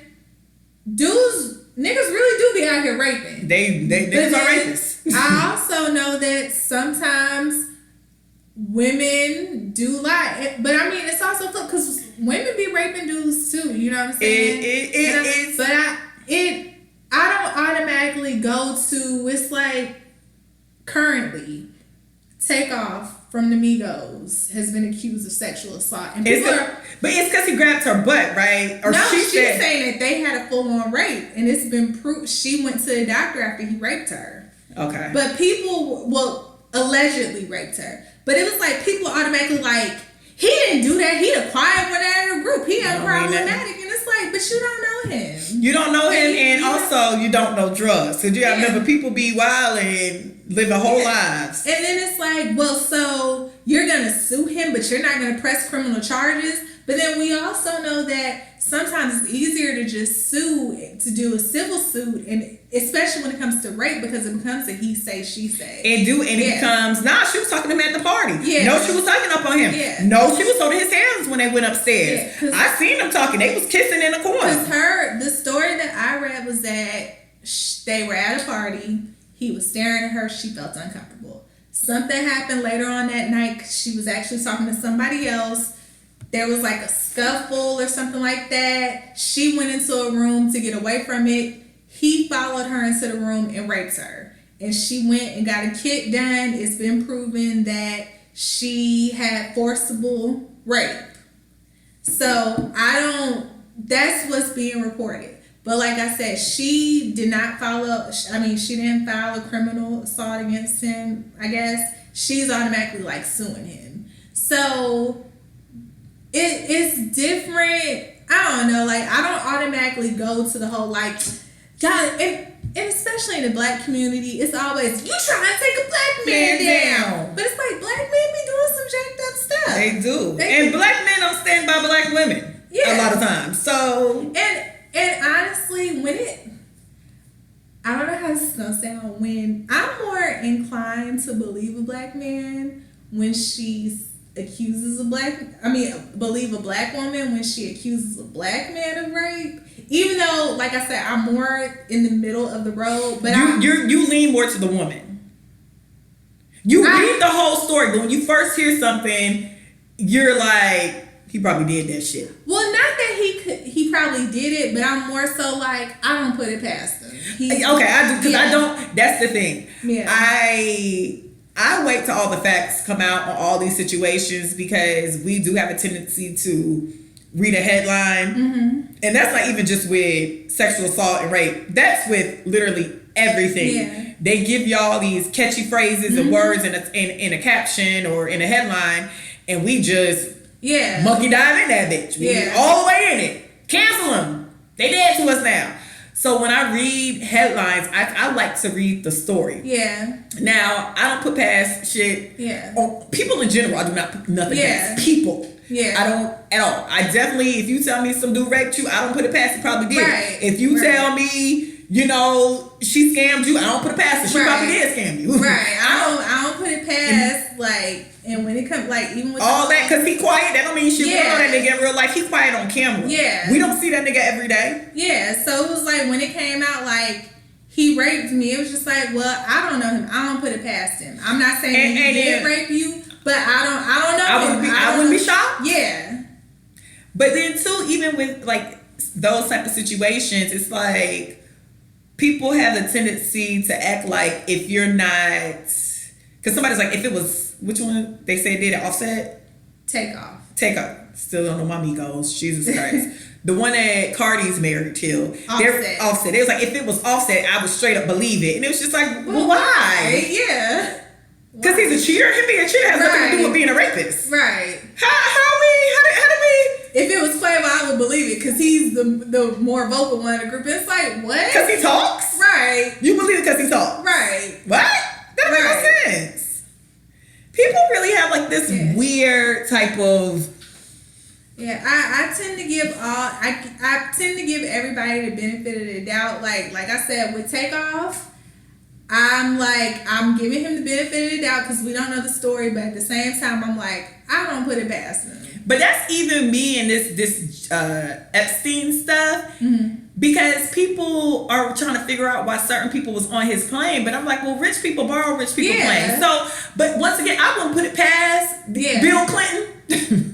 Really? Well, I definitely would not put this past Bill Clinton. Yeah. But with that being said, y'all sent out this list of people that's been on his plane. But then I even heard with that list, I heard that there's an official list, but then I heard that when the official list got out, some of Trump supporters, conservatives, they saw Trump's name was on there. So then they put out a list and it had like Obama, Beyonce, and Jay-Z. So that's what I'm hearing too. Okay. So I'm hearing that there was a fake list put out to throw everybody off. Yeah. And so, but like with the Bill Clinton thing, I don't put it past Bill. I don't put it past Bill, and so, I don't. But with that being said, but I'm like at the same time, if y'all gonna be all Bill, I also think that Trump was on there getting popping. So I don't put it past Trump. Yeah. I really feel like he was in some white socks and some undies running around that goddamn house. Right. But once again, like I said, when the list came out, I was like, okay, but rich people use rich people stuff all the time. And that don't mean that they were on the island with some young girls having orgies and stuff. That just means that he had an island and it was a secluded island. And people went. Yeah.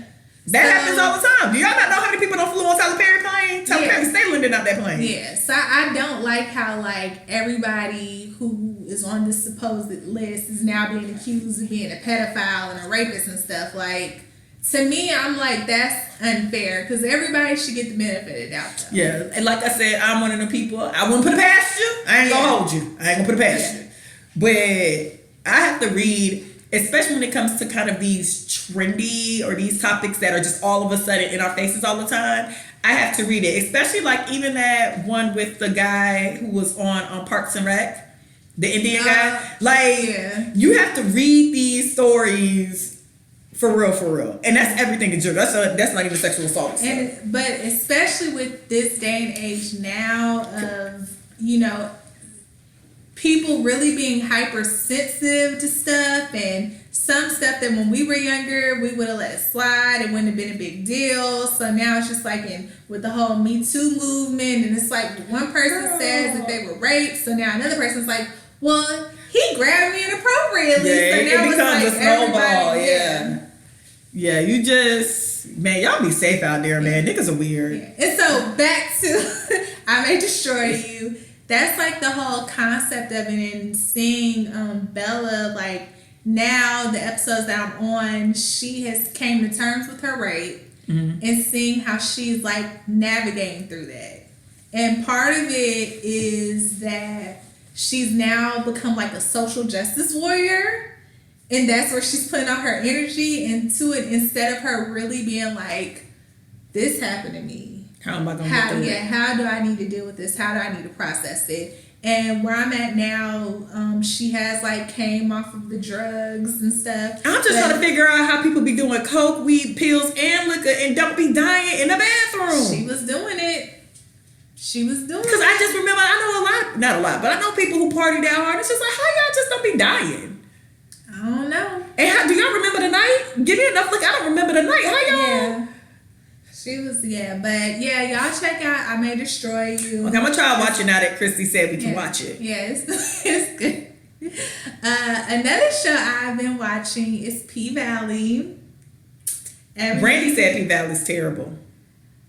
I find P-Valley to be entertaining. Brandy is also very much a contrarian.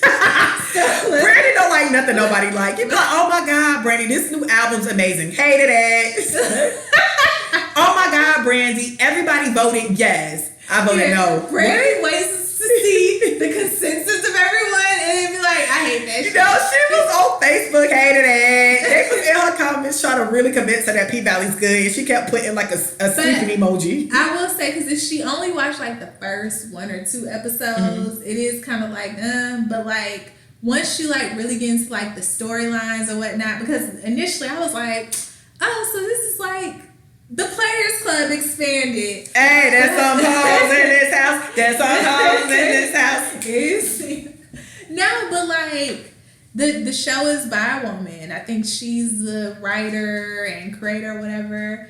And so the strip club Pinks, you know, there's the strip club, but then like the drama is outside of the strip club too. Like they all have like different storylines. Like Mercedes is an OG. I would say that she's probably like mid to late 20s. And she's already like, you know, I'm getting ready to retire. It's leading up to her last dance or whatever. And her thing is that she's been a coach for her girls' dance team. So her thing is like, you know, I've been saving up money. I'm going to get this studio. And I'm going to like train dancers or whatever. But Mercedes has like this trifling mama who is like a Bible thumper and likes to shame Mercedes for being a stripper, but then be like, so let me hold some money.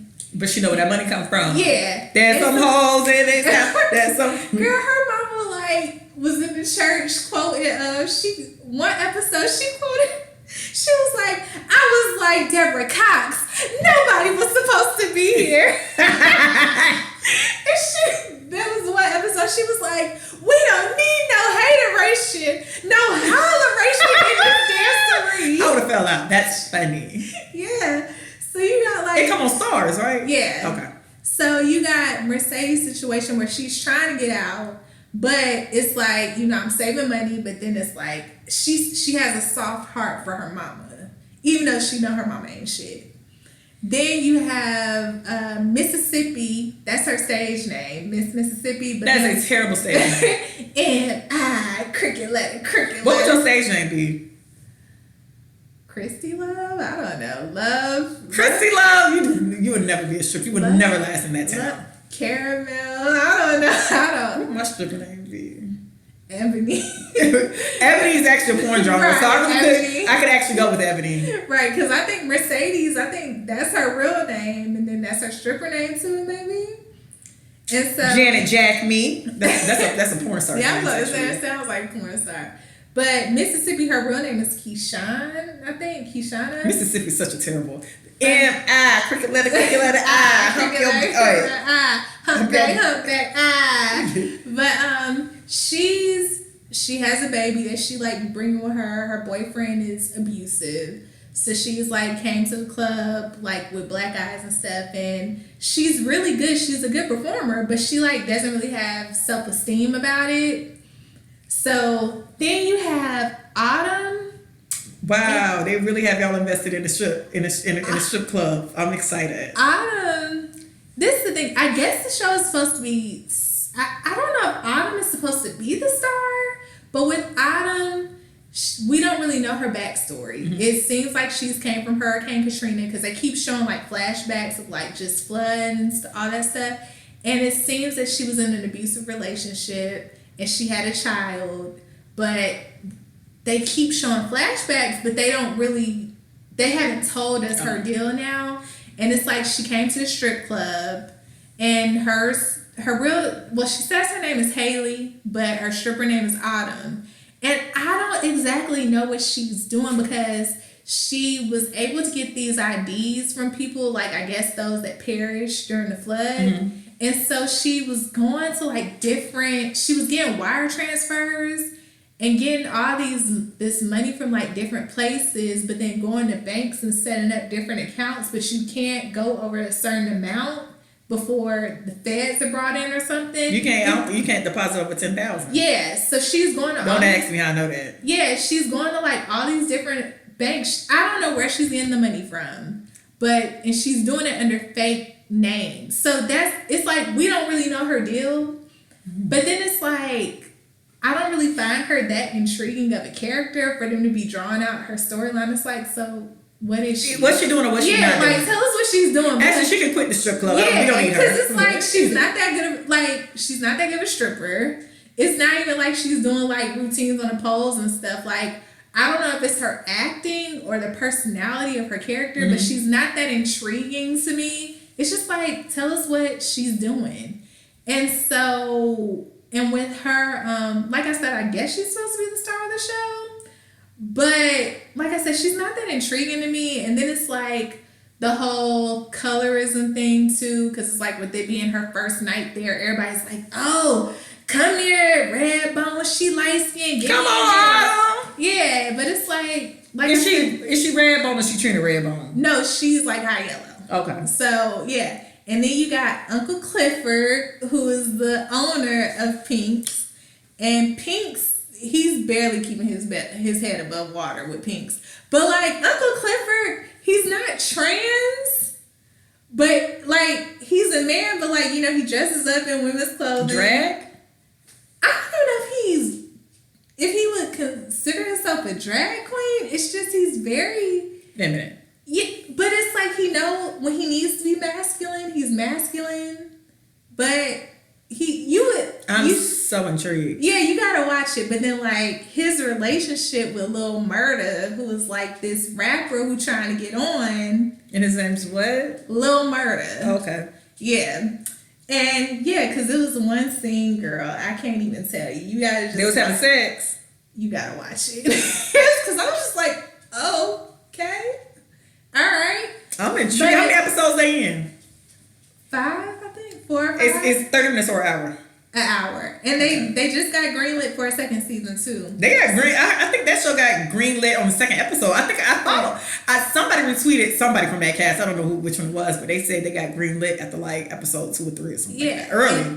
And, the guy who played Barack Obama in Southside with You, he's in the show, and it's like Isaiah Washington is in the show playing the mayor. Love Jones, the one who did all that. You know what? Look at him trying to make a comeback, weirdo. But yeah, he's playing Isaiah Washington. He's like the guy's son, and so what they're trying to do is bring casino into Mississippi because that's where the show is based. And so it's like it's different plots going on. So that's why I'm like, the show isn't even like, it's like, yeah, they dance at the strip club, but the show is like centered around what's going on with them individually. But I do give it a try. Yeah, so I'm not gonna listen to Brandy. Brandy said it's a snooze fest. I do like the show too because I like how they show them dancing, especially when they're doing the pole dances, because it's very like artistic and it makes you appreciate like the athleticism when it comes to pole dancing. Let me tell y'all something. How I can never be a stripper. Yeah, no, the way I be out of breath when I dance. Listen, I was listening to WAP. I was tired within the first 20 seconds. Yeah. I ain't got no nothing. It was one scene where Mercedes was doing the pole dancing and they cut out the music. So you like hear her breathing as she's like going up the pole and coming down and all that stuff. It's like the way they tape it, video it or whatever, the cinematography is like, I like the cinematography, especially like when they're dancing, because like they don't just show it in its form of like being like pop that, pop that, pop that. They like really show it the art of it. Yeah. So because listen, shout out to all. I'm here for the naked hustle. If you stripping, if you selling your vagina, whatever you doing to get your coins, girl, I support your naked hustle. Because let me tell you, who ain't got it in them is me. Yeah. I can't climb no pole. I can't wrap around no pole. I don't have enough confidence to be walking around half naked. So shout out. Do your thing, girl. And even I support the naked hustle. Mississippi, even though like you said her stage name is bad, she is a force to be reckoned with. That is a terrible stage name. Who the hell did that? Why? It's different from that too. Now that you told me it's in Mississippi, it makes it worse because I can see if like she was in Atlanta and from Mississippi and people call her Mississippi because they was like, you look like you just like a Mississippi girl, and then they start calling her Mississippi as just a way because she a new girl in town, and then her stage name became Mississippi. Yeah. I get it, but you in Mississippi and your name Mississippi. Miss Mississippi. Miss Mississippi. M.I. Cricket Lady. That's how they call her Miss Mississippi. But like I said, like she really doesn't have like self-esteem like that, even though she's a great dancer. But then like, cause you also have the bouncer Diamond, and he's very attractive, but like I guess they're gonna make a storyline between him and Mississippi like later on, because you could tell that he like has feelings for her. Come on, save her. She get abused, right? Yeah, save her, Diamond. And then like they have the storyline with the guy that played Obama in Southside with You. His name is Andre. Andre and Autumn have something going on too. Like I said, even though we're trying to figure out what Autumn's deal is, and I wish they would hurry up and let us know. But no, I think you should watch it. I think you would be entertained. Listen, I was already entertained when that girl was quoting R&B songs at the church. I was actually sold in. I was like, Deborah Cox, nobody's supposed to be here. Yes! I said, who else got my life at church? Say that. When I heard her, because I think I was like on IG or something as I was watching it, and when I heard that, we don't need no hateration. No holleration in this dancery. Don't. I was like, a word. Wait, what? Very transcends. A word. But yeah, watch P Valley if you haven't watched it already. It's entertaining. I will say. Did you watch Black is King? Long little king and a king in a way. Shout out to the girl from Recovering, who listens to Recovering Party Girls. She gave me her passcode and she said I can watch her Disney Plus anytime I feel like it. I'm like, thank you, sis. Girl, I got access to Disney Plus. I'm about to be in there watching Smart Guy Eve. and Proud Family. And Will. Shout out to Keke Palmer who got added to Proud Family as well. Right. What was your favorite out of all of the videos? I like different videos for different reasons. I think she was the most beautiful in the video with her and Pharrell. Mm-hmm. Like, the colors on her. That was a pretty video. That one to me is just like, oh, wow. I liked Already because I liked her dancing and seeing her. When I realized that she was dancing in heels with that one dude, I was like, okay. Okay, B. I like that's one with the 4 rappers, right? No. My Power. I do like that video, and I like it because Autumn ate in that video, and even Lil Blue. Listen, I like that video too because if you watch their reaction to seeing themselves, it made me tear up for them. Yeah. They were so happy, and the fact that they ate the way they did. Yeah. Because somebody was like, Beyonce made herself the center of Africa, and then somebody screenshotted the actual a clip of that video, and it literally was like, I didn't even know she was in it. I didn't realize it was all of them. I thought it was just dancers. Like, I knew it was rappers. I just thought that was one of the rappers. I was just like, oh, it was 4 of them? Okay, whatever. Yeah. Or it was 5? Yeah, it was 4 of them. Okay, so I was like, oh, it was 5 of them? Oh, okay. 4 or 5, yeah. Oh, okay. I do like that video because they all ate. Brown Skin Girls did not make me cry initially hearing it, but like when I watched that video, it kind of made me a little misty-eyed because I was like, she was so, especially with Kelly, and anybody who knows like Kelly's full story, and Kelly's trying to navigate within the industry with Beyonce and just natural self-esteem issues you go through in general, and I think she was in that abusive relationship and that she just kind of, to see Beyonce sing to her like that it came from such a sweet and genuine I hope you can see what I see, or I hope you finally see what I always saw. And you could just tell, because Kelly couldn't even take it at one point. It was just like, that is the sweetest thing. Yeah, and Naomi. Yeah, that was sweet. I that video made me kind of like, oh. And then I love Find Your Way Back because I just love that song. Mine's is Move Forever. My favorite video, because, I mean, it's true to who I am as a person. I mean, they ballin', they look good. I love throwback stuff. So Coming to America was chef's kiss.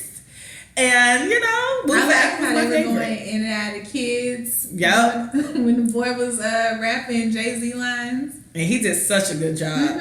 Yeah, and y'all really put a whole lot into Black is King when Black is King was just really a play on Lion King. It was the videos for her Lion King album. That's on it. Girl, I saw somebody be like, because they played a clip of the song.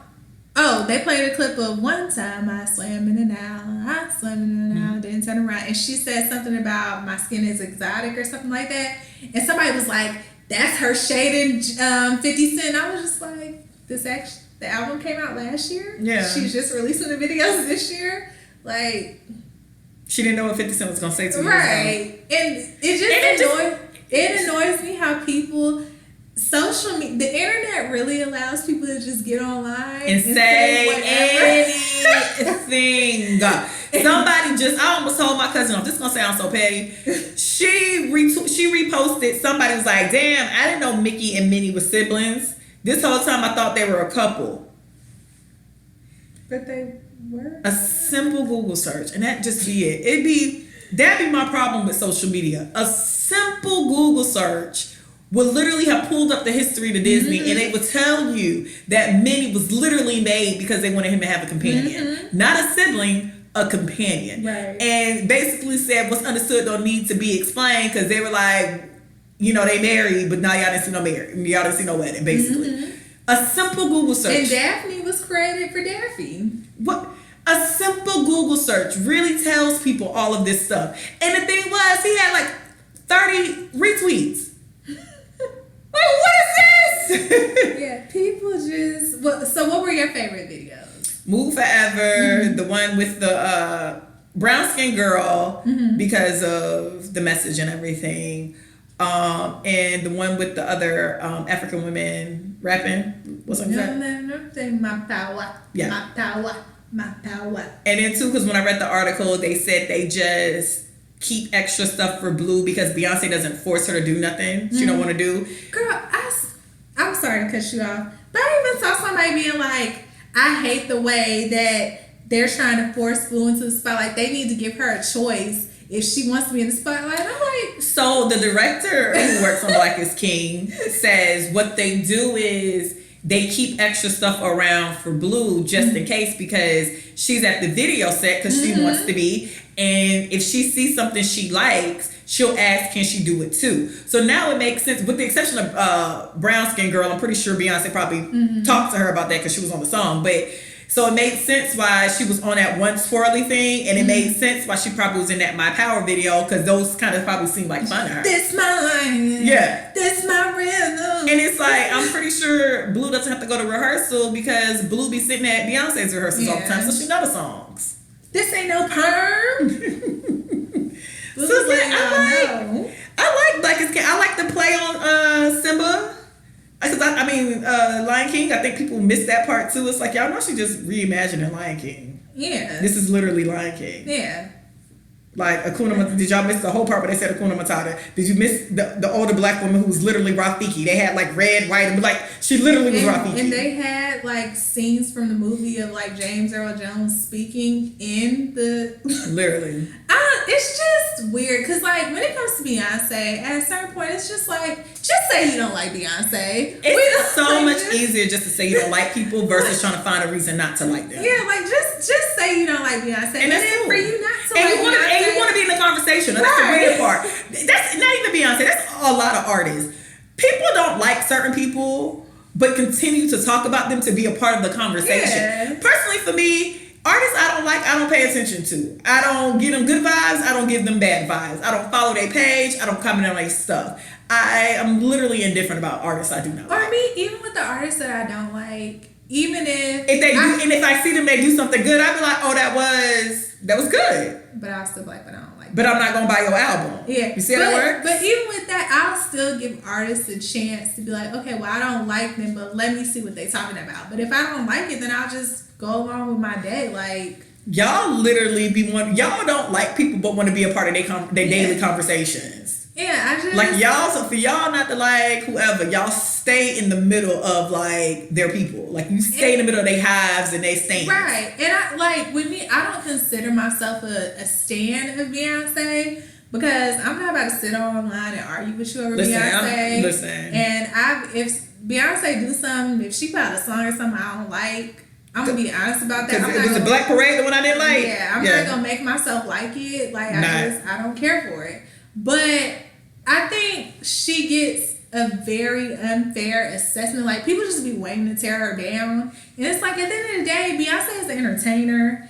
And for them to be like, she just appropriated African culture and she ain't genuine. I'm like, but this is she was a part of the Lion King. She was a part of the Lion King. Lion King was in Africa. Yeah, this is all about Lion King. Yeah. This is literally Lion King again with her. It's Lion King with her music. Yeah, so it's just like she literally put the songs out to flow just like Lion King. There was a beginning to an end. Yeah, it's like, and it was the album. It was the gift. It's like but you know, that's everybody. The people just have a weird way on the internet. Like I said, I stay away from stuff I don't like on the internet. Right. And also, I am a Christian. I love God. Hallelujah. I go to church. When church was open, I was going to church every Sunday.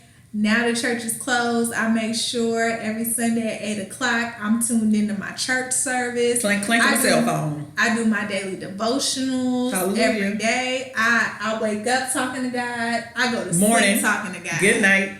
And for y'all, like, I saw somebody was like, Beyonce, I watched The Gift, and it was Satan using Black is Beautiful to win his people over. I did read some people saying it was demonic and satanic. Satanic. The picture of her with the horns on it, and they're like, that's black, but whatever this basically. Y'all have a weird way of turning everything to the devil when y'all really just don't know regular culture. Right, and African culture, because when I looked at that, when I initially saw her with the horns, I just thought about ox. I thought about oxen and her. I thought about ox, and I thought about tribes, and I was just like, oh, that must be like a time to like a tribe in Africa, because like I said, there's so much stuff we just do not know about African culture, because guess what? At this point, all we know is American culture. We've been in America for in generations at this point. And we know what we were taught about Christianity. Yeah, that's literally all we know. But yeah, when I looked at it, I thought of an ox, which made sense. I'm like, oh, okay, cool. And then I thought maybe Texas, because she's from Texas. I'm like, oh, is she trying to do a play on Texas? Mm-hmm. And then I was like, oh, no, that probably has something to do with the tribe.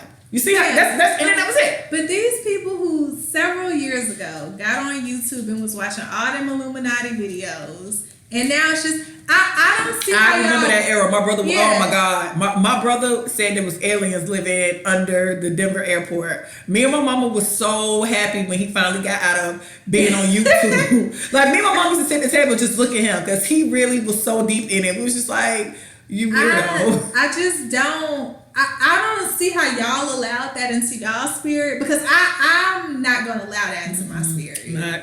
So, and I see entertainment for what it is, unless it's like something, an abstract art piece that calls for different interpretations of it.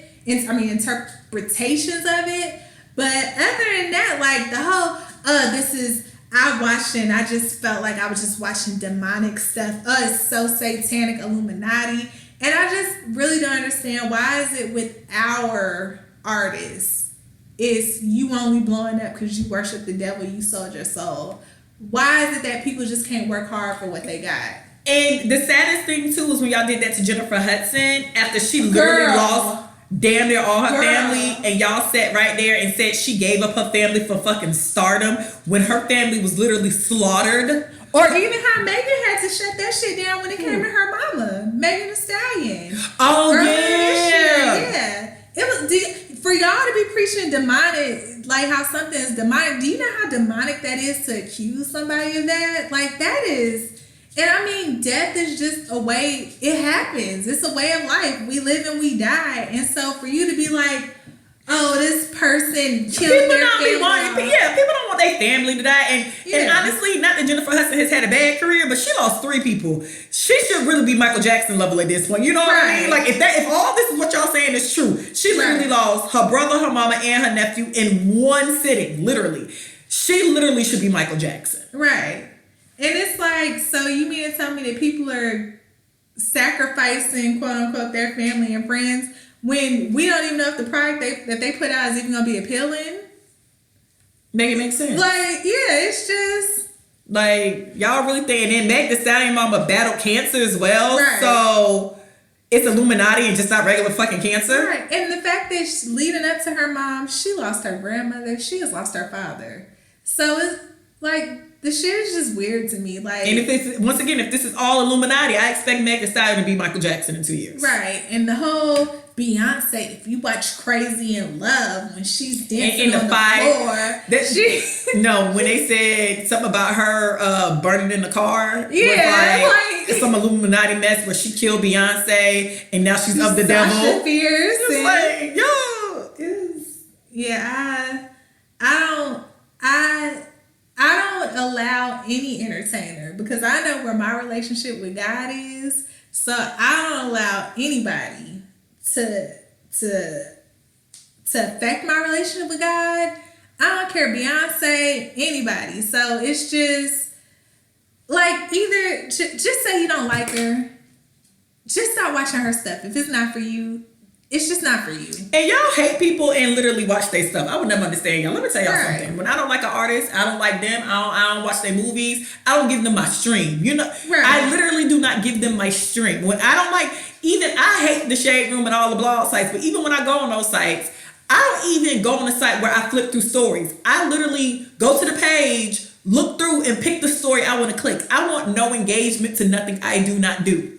Period. At all. I don't even want to look. I don't want my number to be calculated at all. Even on the Shade Room. If I look, such and such, no, I don't want to see that story, and skip right over it.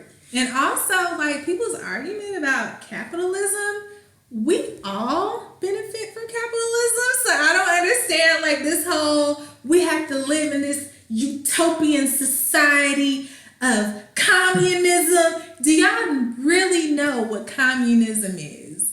Do you really know what socialism is? Like, it's just weird to me.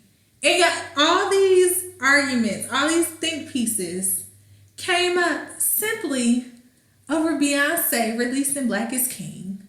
When you didn't have to watch it. Listen. Because she released on Disney Plus. Listen, y'all went out y'all way. Right. Let me tell y'all how y'all go out y'all way for people. I don't go out my way for people I don't like. But that's just personally me. Right. I'm not streaming. I'm not finna sign into nothing when it's somebody I do not like. Right. Listen, I about turn the TV when it's somebody I don't like. I'm like, oh, move, and I go about my day. Y'all really entertain stuff and people y'all do not like. And I'm nobody's side except Jesus and maybe Janet DeVito, Joe Jackson. But even with Janet DeVito, Joe Jackson, I don't argue. I just be like, I don't like this. Oh, okay, that's cool. Anyway. Right. You not liking something that has nothing to do with how I feel. Right. Y'all be on some weird shit. Right. So, but I enjoyed Black is King. I think it was beautiful, and I don't know, because I was listening to The Gift last year. Like, that was like what I was listening to all summer, and so my favorite songs were the Jada Jada da da da da Jada Jada, and I forgot his name, but he wasn't in Black is King. Yeah. But that was like my favorite song in the whole Snake Don't Run with Lions, Fish Don't Swim with Monkey. Yeah, so those are like my favorite songs. But then when I actually watched all the videos, it was just like, a visual can make you change your mind. Yeah. Because Brown Skin Girls is a way better visual than song. No, not like that. Like, when I heard the song, it was cute. It's just like, oh, cute. See, the video was like, oh, wow. Right. It was just... And plus, y'all spent all last year arguing about what type of brown skin girl she was talking about. So it's just nice to see the exact brown skin girl. And then the fact that people were like, so you got Blue Ivy sitting there singing about brown skin girls, but you got all the darker skin girls behind her. And it's just like... Because it's her solo. Yeah. Like, can Blue... But it's her solo. And did Blue pick her complexion? But that's her part of the song. God. Why would she sing her part behind people so we can't see her? Right. Make sense, actually. You had her standing on stage and everybody was in the audience. Right. And also, what I thoroughly enjoyed about Black is King is that I got to see Sir smile. Because usually I be seeing pictures and stuff of Sir, and Sir be over them. Sir don't like them. Sir really be like, so you got us in matching swimsuits and matching swim shorts and all that stuff. Sir Daddy is over there chilling, but you got us. Yeah, Sir's so ready to get older and leave him alone. Yeah, I mean, Rumi be over here telling you what animal sounds are and cheesing and all the pictures and stuff, and Sir really just be like... Because Sir's trying to figure out why he got a match with his sister. Right. Sir's ready to get older so he can finally wear a fitted cap and some Timbs. Right. He looks at Jay and just wonders when his day is going to be. Right. But no, until then, we all got to wear these matching outfits for these pictures.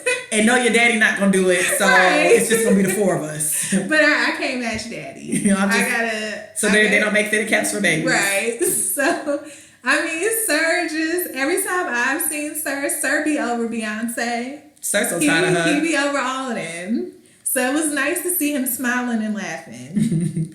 That was probably, it was his birthday though. I do think there was some videos for my birthday. So he had other things to do.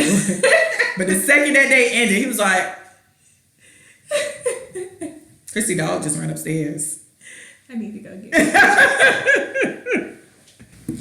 So have you been tuned in to make them say,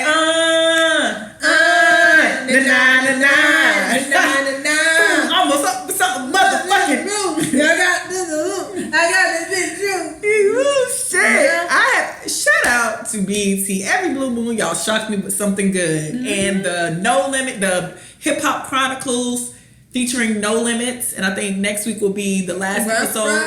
Yes, last episode of No Limit, and they're gonna do Rough Riders. And EVE was my first female rap album. I'm excited. No Limit Soldiers. I told you. Brandy said it best. She said what she's realized watching this is that what is for you is for you. Because she was like, them niggas can't rap worth a damn. And they really had whole careers that was successful at one point. And she was like, except Mystical. Well, Mystical. But as far as the Miller brothers. Yeah, Mystical be violating women out here. Yeah, Mystical definitely raped people. For real. No, he definitely rapes people. Like it's no blur to that one. He rapes people. Yeah. It's no maybe. No, he's a rapist. So yeah. What I realized, Silk the Shocker was my crush when I was growing up. What I realized is Corey was actually the one I should have had the crush on. See, Murder? I did. I looked at the picture. I was like, but they just overall, the Millers had an attractive family. They do. I know really what threw me off when he was telling a story about how it was 13 of them living in that project house. And how, most people, when there's food, they feed the baby first. The fact that all the grown people ate and he had to go in there and eat cereal with water pissed me off. I'm like, what fucking trash is that? Because they were the adults bringing money into the house. No, but most people be like, feed the baby. The baby needs to eat. It's a baby. How much is the baby gonna eat? It's 13 of them in there. It's every man but himself. They all trying to survive. He's a baby. They keeping their head above water. And when they showed that clip of a baby like getting a chair to get the cereal down, it was just like it's 13 niggas in the house. The least they can do is get you the cereal. I had to sleep on the floor. What the hell? But overall, I'm thoroughly enjoying it.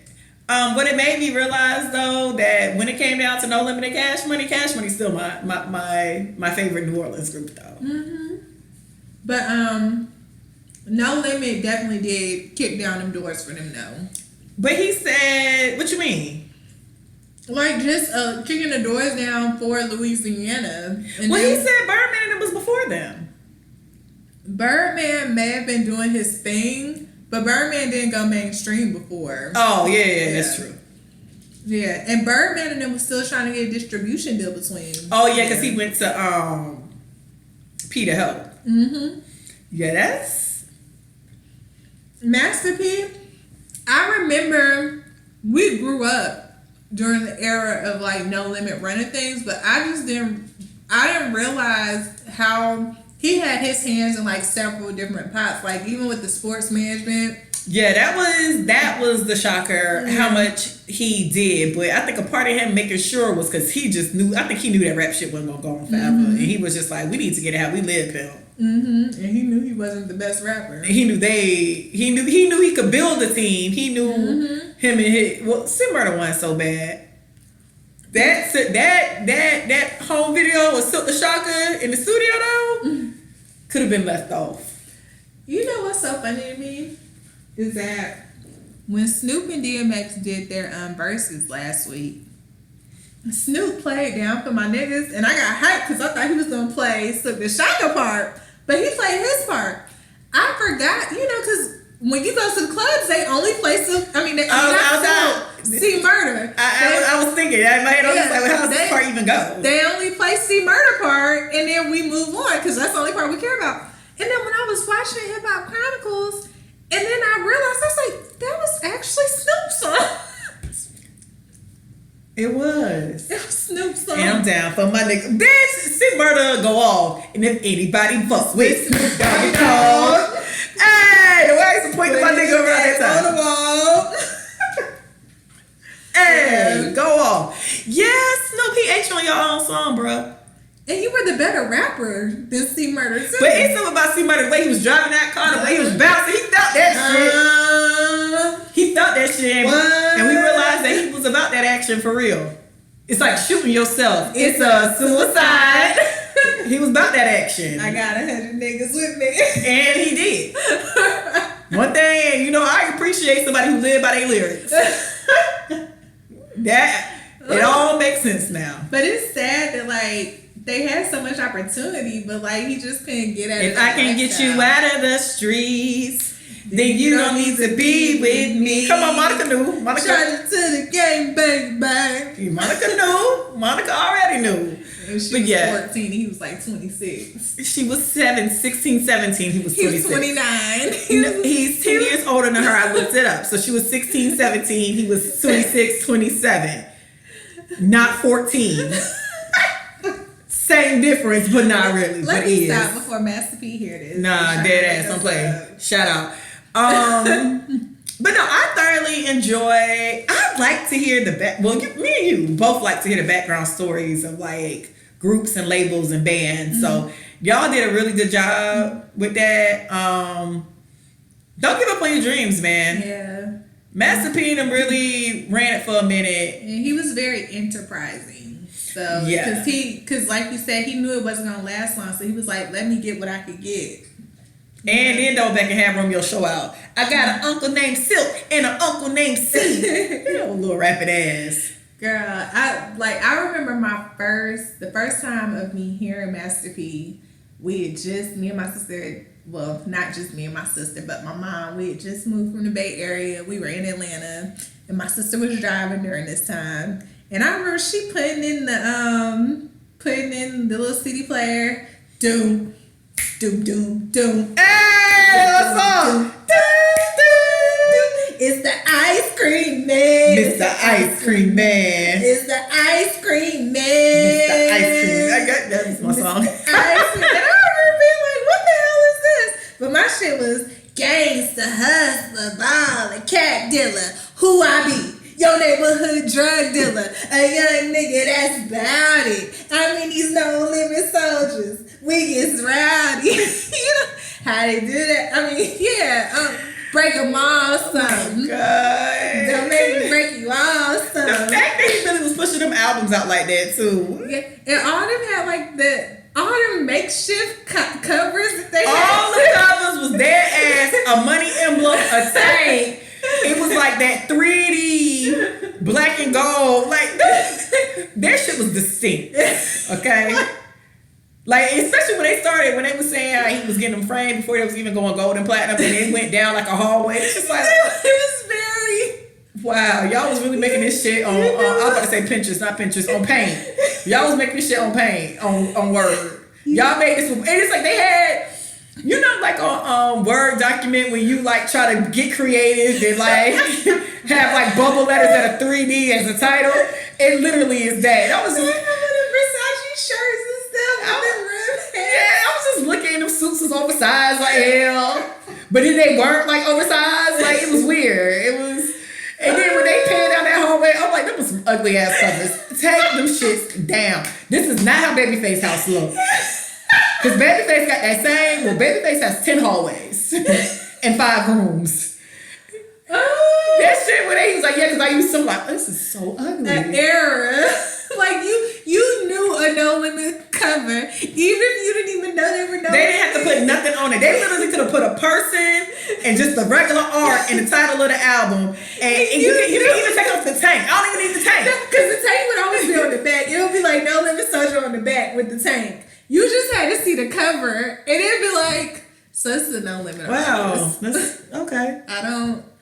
Okay. I'm not gonna listen to their album, but I told somebody that I was like, I know the mainstream hits. I know the ghetto classics that everybody played because they played them. I was like, but I don't think I've owned a No Limit album ever. Yeah, I didn't own them. like I said, my sister had the first one, Mr. Ice Cream Man, and God, them covers were so ugly. I mean, everybody around me, because at that time I was living in Decatur, Georgia, and there's a white part of Decatur. We lived in the black part of Decatur with the niggas. It was, look, moving from the Bay Area, it was such a culture shock to me that I was just like, oh my gosh, all these black people. Negroes. these Negroids. I told my mom, I'll never be like you Negroes. All these Negroids.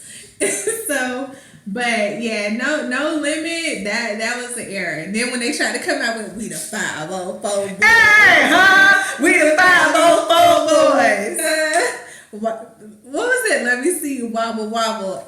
Shake it. Drop it. Yeah. No limit. That was an era though. No. Master P was definitely running it. Somebody said No Limit. Girl, do they have a generator? I went to Google No Limit album covers and somebody said generator. Let me go back because if I can, listen, I'm gonna let you know now. If I can generate myself or like a Cash Money background, you're gonna be so over me because I'm gonna be sending you a new album every day for no reason. Oh my God, please Lord, let this be true. The way I'm about to overuse this. No limit soldier. I thought I told you. No limit soldier. But yeah, guys. So, girl, I think I can. She's girl, about to inundate your timeline. Listen, y'all know I like to harass people with stuff.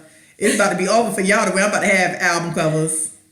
Oh, can you really? Because I got a photo that I could do an album cover of. I could do an album cover of my birthday picture. I mean, that picture I posted. Yeah, I literally, when y'all as y'all listen to this episode. Oh my gosh, this would be a good. That's a good one.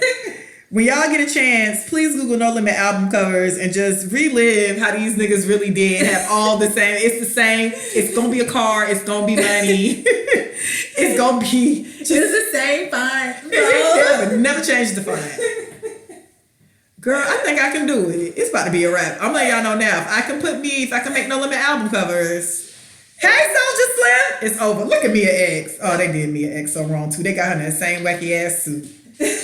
They ought to be ashamed of themselves. Why is Mia X in a suit too?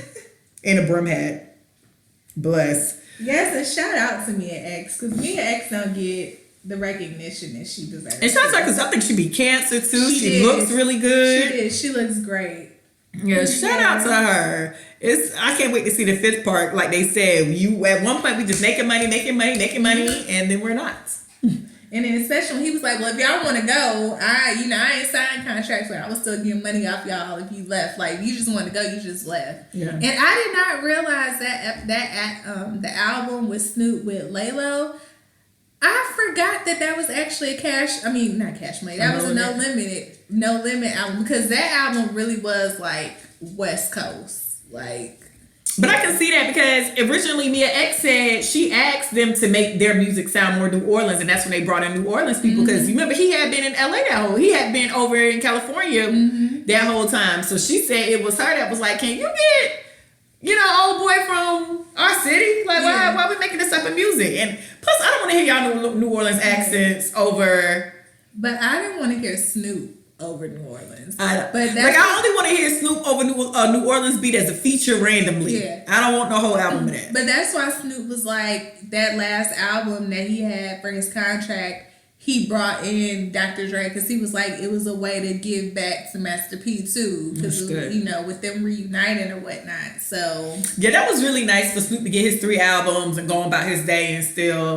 When Snoop was telling a story about how, like, I wonder, well, I would think not because Suge and them don't even they don't even own Death Row. Death Row's owned by like Disney Tonka trucks. So, yeah, something like Mattel. Yeah, Mattel or something like that. Mattel. But because when they were saying that they let Snoop go, but they still own the name Snoop Dogg and was still making a percentage off of him. Like, I didn't realize with Snoop that it was like that with him, but I mean, I guess looking back, it does make sense. I wonder, do they still get a percentage now that he left? Yeah, I mean, because he don't use Snoop Dogg no more.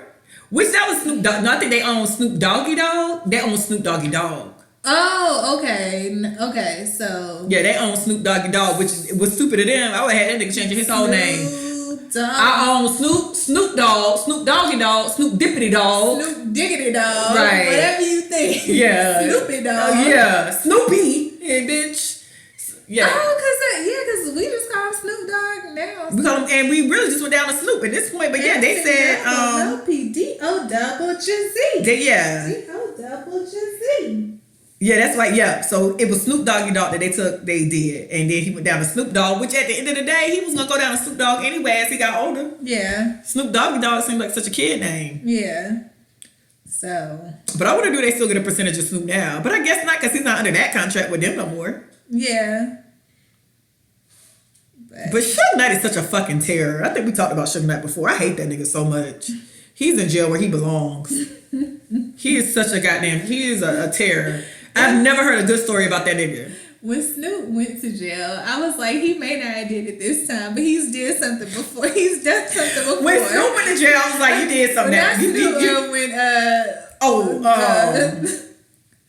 Not Master P. Suge Knight. Suge Knight, yeah. Nah, that Suge Knight story, honestly, I think Suge Knight really hit that man and killed him by accident. But it was time. It was time. I remember when he went, I was like, finally. Yeah, no, it was time. It was an accident. You know what? The sad part is I believe you, but it's also time. Yeah, I was like, it may not have been this time, but you deserved it. No, this time really was an accident. And I believe you. I believe this was an accident. You didn't go down there meaning to kill that. Yeah, it was no intent. You hit that nigga, you did not mean to. I believe you. I genuinely believe you. With that being said, it's time. You deserve it. It's time.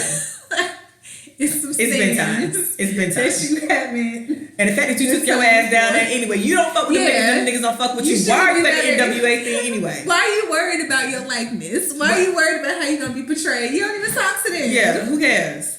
So and how else were they supposed to do you? You've been a villain. I think I remember when you told me, you called me up or something like that. I was like, yeah, Suge went to jail or something. I was like, well, he may not have deserved it this time, but he deserves it for something. Like, I really was just like, it's time. Like, it's time. You did it for a while. You got away with a lot. It's time. Yeah. I still think you killed Tupac. It's time. I still think he had something to do with Biggie. It's time.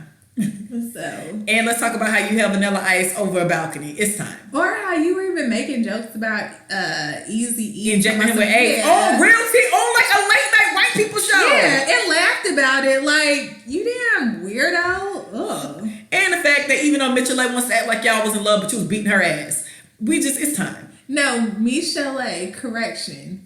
He hit her before, but he said, you're too small, so I'm not going to hit you again. So she believes that puts him over Dr. Dre. You know, honestly, that was very nice of him to realize that she was small and she couldn't deal with his impact. Even though all those years she thought they were married, come to find out they actually weren't. He was still married to his other wife. So... But yeah, that was very nice of Suge. Like, imagine slapping somebody and be like, you know what, I can't even abuse you, right? Even though I've manipulated you into this relationship from the get-go because, I knew that Dr. Dre was trash, but I just wanted to make sure I was there when you needed to show. And I enforced him being trash and reminded you how he was trash, even though I'm trash as well. Right. But actually, I'm a whole nother level of trash. But it's okay. Because you're too small to get hit. You know what? I know a love story when I hear one. That nigga know, but that ass, he's terrible. He was. And Mitchell really hurt my feelings by trying to act like he wasn't a terrible person. He used to bring groceries. Mitchell this nigga's a terror. Leave him alone. Right. God, I hate that nigga so much. Oh, it was time. Yeah, it was definitely time. Did he even go to court for real? I don't even know. Isn't he still awaiting trial? I don't know. Because I remember he said he was blind. He was walking around with the glasses in that cane. I'm just glad that he's not around to terrorize us. No, he really need to get off the streets. Because he was a for real boogeyman. No, I have never heard a good story about this nigga. When Jamie Foxx told that story on the Foxhole, and then what the real kicker was, when Will Smith told that story about him and Michael Jackson hiding in the closet because Suge was doing some shit, and Michael tells Michael Joseph Jackson hiding in a closet, a broom closet, where Will Smith said, Suge, he's always into something. That is when I knew that nigga was a terror for real. Right. The fact that Suge called in to that Lifetime special about Andre and Left Eye just to like reinforce, like, yeah, I was busted down Left Eye, like, what? Why? You're in jail. Go to hell. Right. Leave us alone. And the thing is, he ruined Left Eye for me. I can't even watch her Nina? last. Nina, Oh. yes. I can't even watch her last appearance on 106 & Park because she was a shell of herself. And was in TLC business trying to instigate drama between them. Two little ass girls. They little. TLC is a small group. And your big ass had the audacity to talk shit. To them. Do you see TLC? They like all of 5'2" and 5'3". Right. That's why he got knocked out when he went to Vegas by that dude that was half his size. Girl, Granted, he was older. he didn't have the same. And then the fact that he called the Jamie Foxx show. You remember that episode? No, I didn't know he called. He was the barber, right? The barber that knocked him out. Oh yeah. The barber that knocked him out, girl. I gotta find that episode. So he calls into the foxhole and I was like, "Yeah, can you hurry up and talk to us since you're gonna be dead tomorrow?" And they kept talking to him, but they was like, "Yeah, so since you got 24 hours to live." And then like he'll keep talking to him, be like, "Hey, so Suge, we ain't got no problem with you. So just run us through it. How did you hit it on Jamie B? Run us through it. Run us through it all. What were you doing? Where you from? Is your mama safe? Because he's gonna kill all of y'all." It's just like, Jamie. Every time that nigga talk, Jamie made a point to be like, "You're gonna die. So do you have kids? Did you get your will together? Run us through it. Run us through it. Let us know how it happened." He was a damn terror. No, he's a terror. I'm so happy he's in jail. My God, I've never, for real, that nigga's a terror. Yeah. So Anywho, what else? The Real Housewives of Potomac have started back up, so we're gonna see what led to Monique putting hands on Candace. Candace beat her ass. Yeah, I kind of feel like Candace. The way I feel with Suge Knight, I feel with Candace. Like in this one instance, you may not have deserved to get your ass beat, but and that I didn't watch the episode, but I was reading people's comments. The fact that y'all spent all that money on that anniversary party to have a cash bar is that's so tacky. And it was only a 1 year, like. But that's tacky. It was what. It was like, why are you doing this, Candace? Why? You know who threw a big thing for their anniversary? The Johnsons. You know why? Because Cookie and Magic were married 25 years. 1 year don't mean shit. Right. And it's just, I don't know. Like, we'll see how this all pans out. Because honestly, it gets to a certain point with these shows. After a few seasons, after you've seen the flaws in all of the stars and whatnot, I know me personally, I don't see how people be going so hard for each individual when like all of them be terrible in their own way. So, they all be terrible, but I don't like Candace. Yeah. And so even for like Giselle and Robin to be like, I am not filming with Monique anymore, I don't feel safe. When Robin has like in the first few seasons, she done ran up on Ashley and on Monique and was like, I'll beat your ass. And I feel like she'll beat their ass. Will. But now for you to be like, I don't feel safe. And it's like you're just following behind Giselle. And I don't understand this whole, because I didn't like how they did Giselle kids hate her and their daddy. And it's something when you try to get back with your children's daddy and them niggas looking at you like, why? Should really make you not want to be with that nigga. But he calls us, and then 2 minutes later, he calls you to tell you that he talks to us, and we really didn't talk to him like that. It was just a hi. I don't think that you should get back with him. Actually, I hate that nigga. He's a terrible person. Like, they really dead ass like, he's a terrible person. Giselle's just trying to be saved, because Giselle has spent all her life on this whole I'm pretty, I'm light skinned, I have pretty eyes, I'm AKA. Ain't worth a damn, didn't pull nobody. Yeah. And hang out with Kevin Lyle's wife. Yeah, so like it just comes to that point. But Giselle dresses like the early 2000s still. She does. Giselle's style is just. And her house looks like early 2000s. Everything about Giselle is stuck in like 2000. Is like just really off to me, and that's why Monique irks me, because she wants Giselle to like her, but because Giselle doesn't like her, she goes so hard on Giselle. And I feel like Monique, you're in a better position than Giselle actually wants to be. Yeah. Giselle has not liked Monique, and I watched this episode since They said something about a house, and Monique cleared it up and was like, no, I have 4 homes. Yeah. Giselle didn't like her then because Giselle thought that's what she deserved. Yeah, because Giselle said something about, I think Monique was like, oh, we haven't gotten things straightened out with the house here in Potomac or something like that. And Giselle was like, oh, so you don't have a house? She was like, no, I have 4. And after that, Giselle, but I think even with Giselle is one of those people that don't like you until they like you. So when it comes to those type of people, you just have to do you and let them be. And eventually, a lot of times they end up liking you. It's just their personality just like that. But Monique... Giselle just be dressing like she in the early 2000s. I can't get past that. Monique be going out her way. And it's like, you really want Giselle to be your friend. And I don't know why. And you really should shit on her. Yeah, but like... You got your husband, your cute kids, and you chilling. Yeah, but like Monique is just kind of weird to me too. Because her family members runs these blogs that be shitting on the other cast members of the show, but then she tries to be like, oh, I don't know what this blog is talking about. I don't have any connection to that. And then it'll come out and be like, but your brother runs this. It's your first cousin. Yeah, and here's a picture. Here's a picture of her actually typing the article. Yeah, and you sit next to her. And that's really her brother. What her brother on? I don't know. It's some blog that he does for, but it's clearly in Monique's favor. But yeah, like it's just kind of weird. And then Ashley, I don't care for Ashley because Ashley was in Everybody's Business. And I think she was only doing that to hide the fact that her husband is really gay. Oh, he is. What's his name? Darby. What's his first name? Michael Darby. Touch your ass. Yeah. Yeah. Oh, he's definitely gay. Yeah. And then I liked Robin because, like, honestly, like the first couple of seasons, Robin actually was like the brokest one because she was married to Juan. And she like they lost all that money like that. My God.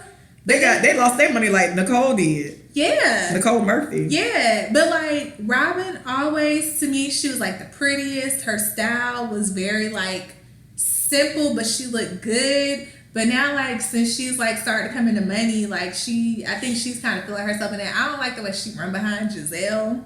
Cause it's like, if Giselle is your enemy, chances are Robin is gonna be your enemy too. And like I said, I don't like how Robin tried to be like, I don't feel safe around Monique. When it's like, but you done ran up on Ashley and Monique. So now I believe Robin asked to body them hoes. Cause I feel like Robin body won. Yes. Yes. Something about Robin made me feel like she body won, baby. Yes. And Karen, I do like Karen because Karen, her first couple of seasons, I was like, but she's like came out of her shell.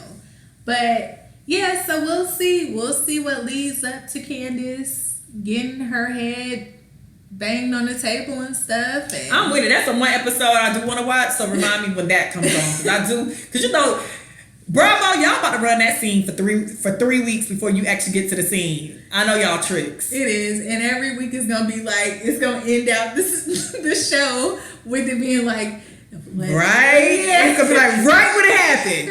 It's gonna be like Monique looking off into the looking off or whatever, and then they go like play leading up to the scene of her putting hands on Monique. Like the way that's about to be 3 episodes. But I can't wait to watch. I hope she dog walk that girl. Because at some point it just gets to the point where you gotta slap somebody. Yeah. And that's why I can never be on them shows. Because I cannot be in no conflict with somebody back to back for years like that. But that's why I didn't care for like the women on Real Housewives of Atlanta either. Like how they did Portia. Because I'm like, but y'all threatened to put hands on each other. Portia just went through with it. Yeah, Portia went through with it, but now it's like, she's too violent. And one thing I know too, y'all, when somebody put the paws on somebody, y'all stop playing with them. Y'all learn how to shut the hell up real quick. Yeah, now it's all of a sudden we don't feel safe. Candy, I'll drag you in this motherfucker. So do you not feel safe around Cynthia's sister? Because Cynthia's sister actually pushed you. Nene was a funny one too. Nene dog walking the crew. You're right. Nene done ran up on Candy. Nene done choked out Kim. Kenya threatened to punch Phaedra when she was pregnant. Like it was just. To me, it was just like hella weird that like y'all have been threatening each other with physical violence, but now Portia went through with it, and now it's just like you have brought down the value of the show.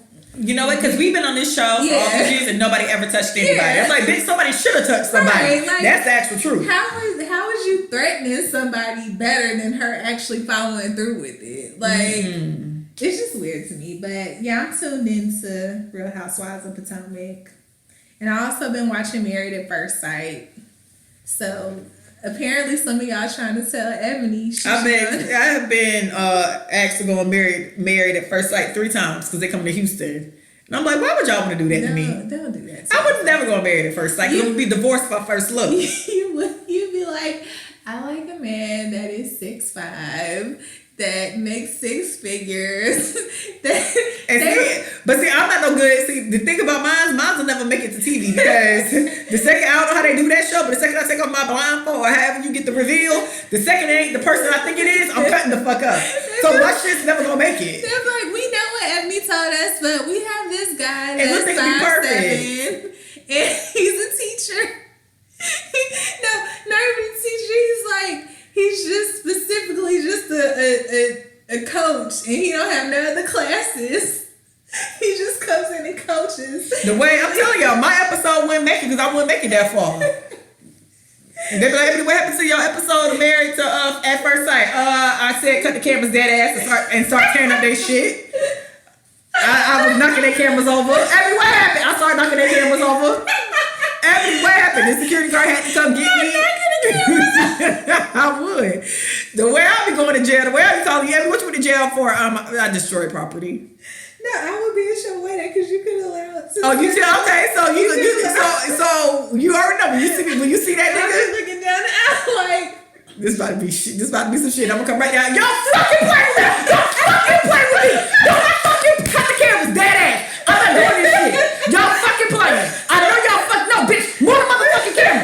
Cause you know they love to come close when you start cutting out. The camera crew love to run up. The way I be tossing them cameras, the way I'm turning down the sound, the way I start grabbing the legs. They about to see some shit fucking with me. I know y'all fucking like, bitch, where the producer at? This ain't what the fuck I said. This ain't what the fuck I said. The way I'm cutting up, no. The way I'm tearing that whole fucking, you laughing. You think this shit funny. I'm dead ass. I know you dead ass, and I would be dead ass and you're laughing. I know you would. And then I'll be politely get in here and put a hand in close. I'm telling you to call Keita because I need to be bonded out. Cause I'm tearing that shit up. And they cut to my interview. I'm like, she said what she like. Yeah, you give it to her. No, they gonna cue you laughing, and they gonna ask you why you laughed. Like, y'all, she told you what she like. Why y'all didn't listen to her?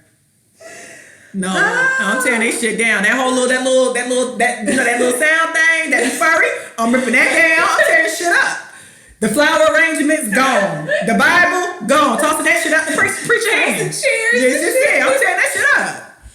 Now give me this motherfucking veil. I'm cutting the fuck up. So no, I can't go on Married at First Sight because I'm cutting up at first glance. And Ebony is so serious. I am like, I'm not even laughing. So funny to me. I'm not even laughing because I'm dead ass serious. Married at First Sight, your ass beat at first glance. No disrespect to you, sir, but you ain't what I wanted. No, bitch, bring out the producer. Roll the cameras back. Roll back what I said. Roll the cameras back. Roll the cameras back. Bitch, that goddamn show be so tired of me. I believe that bitch in handcuffs. I already know. No. And then, white people, no.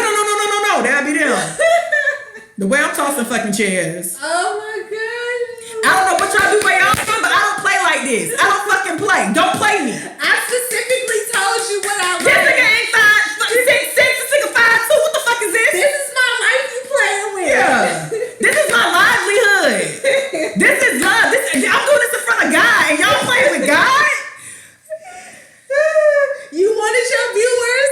You got the shit. Yeah, I'm cutting up. In a way, somebody gonna be recording and putting that shit on the internet. But sometimes that's the risk I have to take. Oh my gosh, that's hilarious. You already gonna know. You gonna see that nigga, you gonna walk in.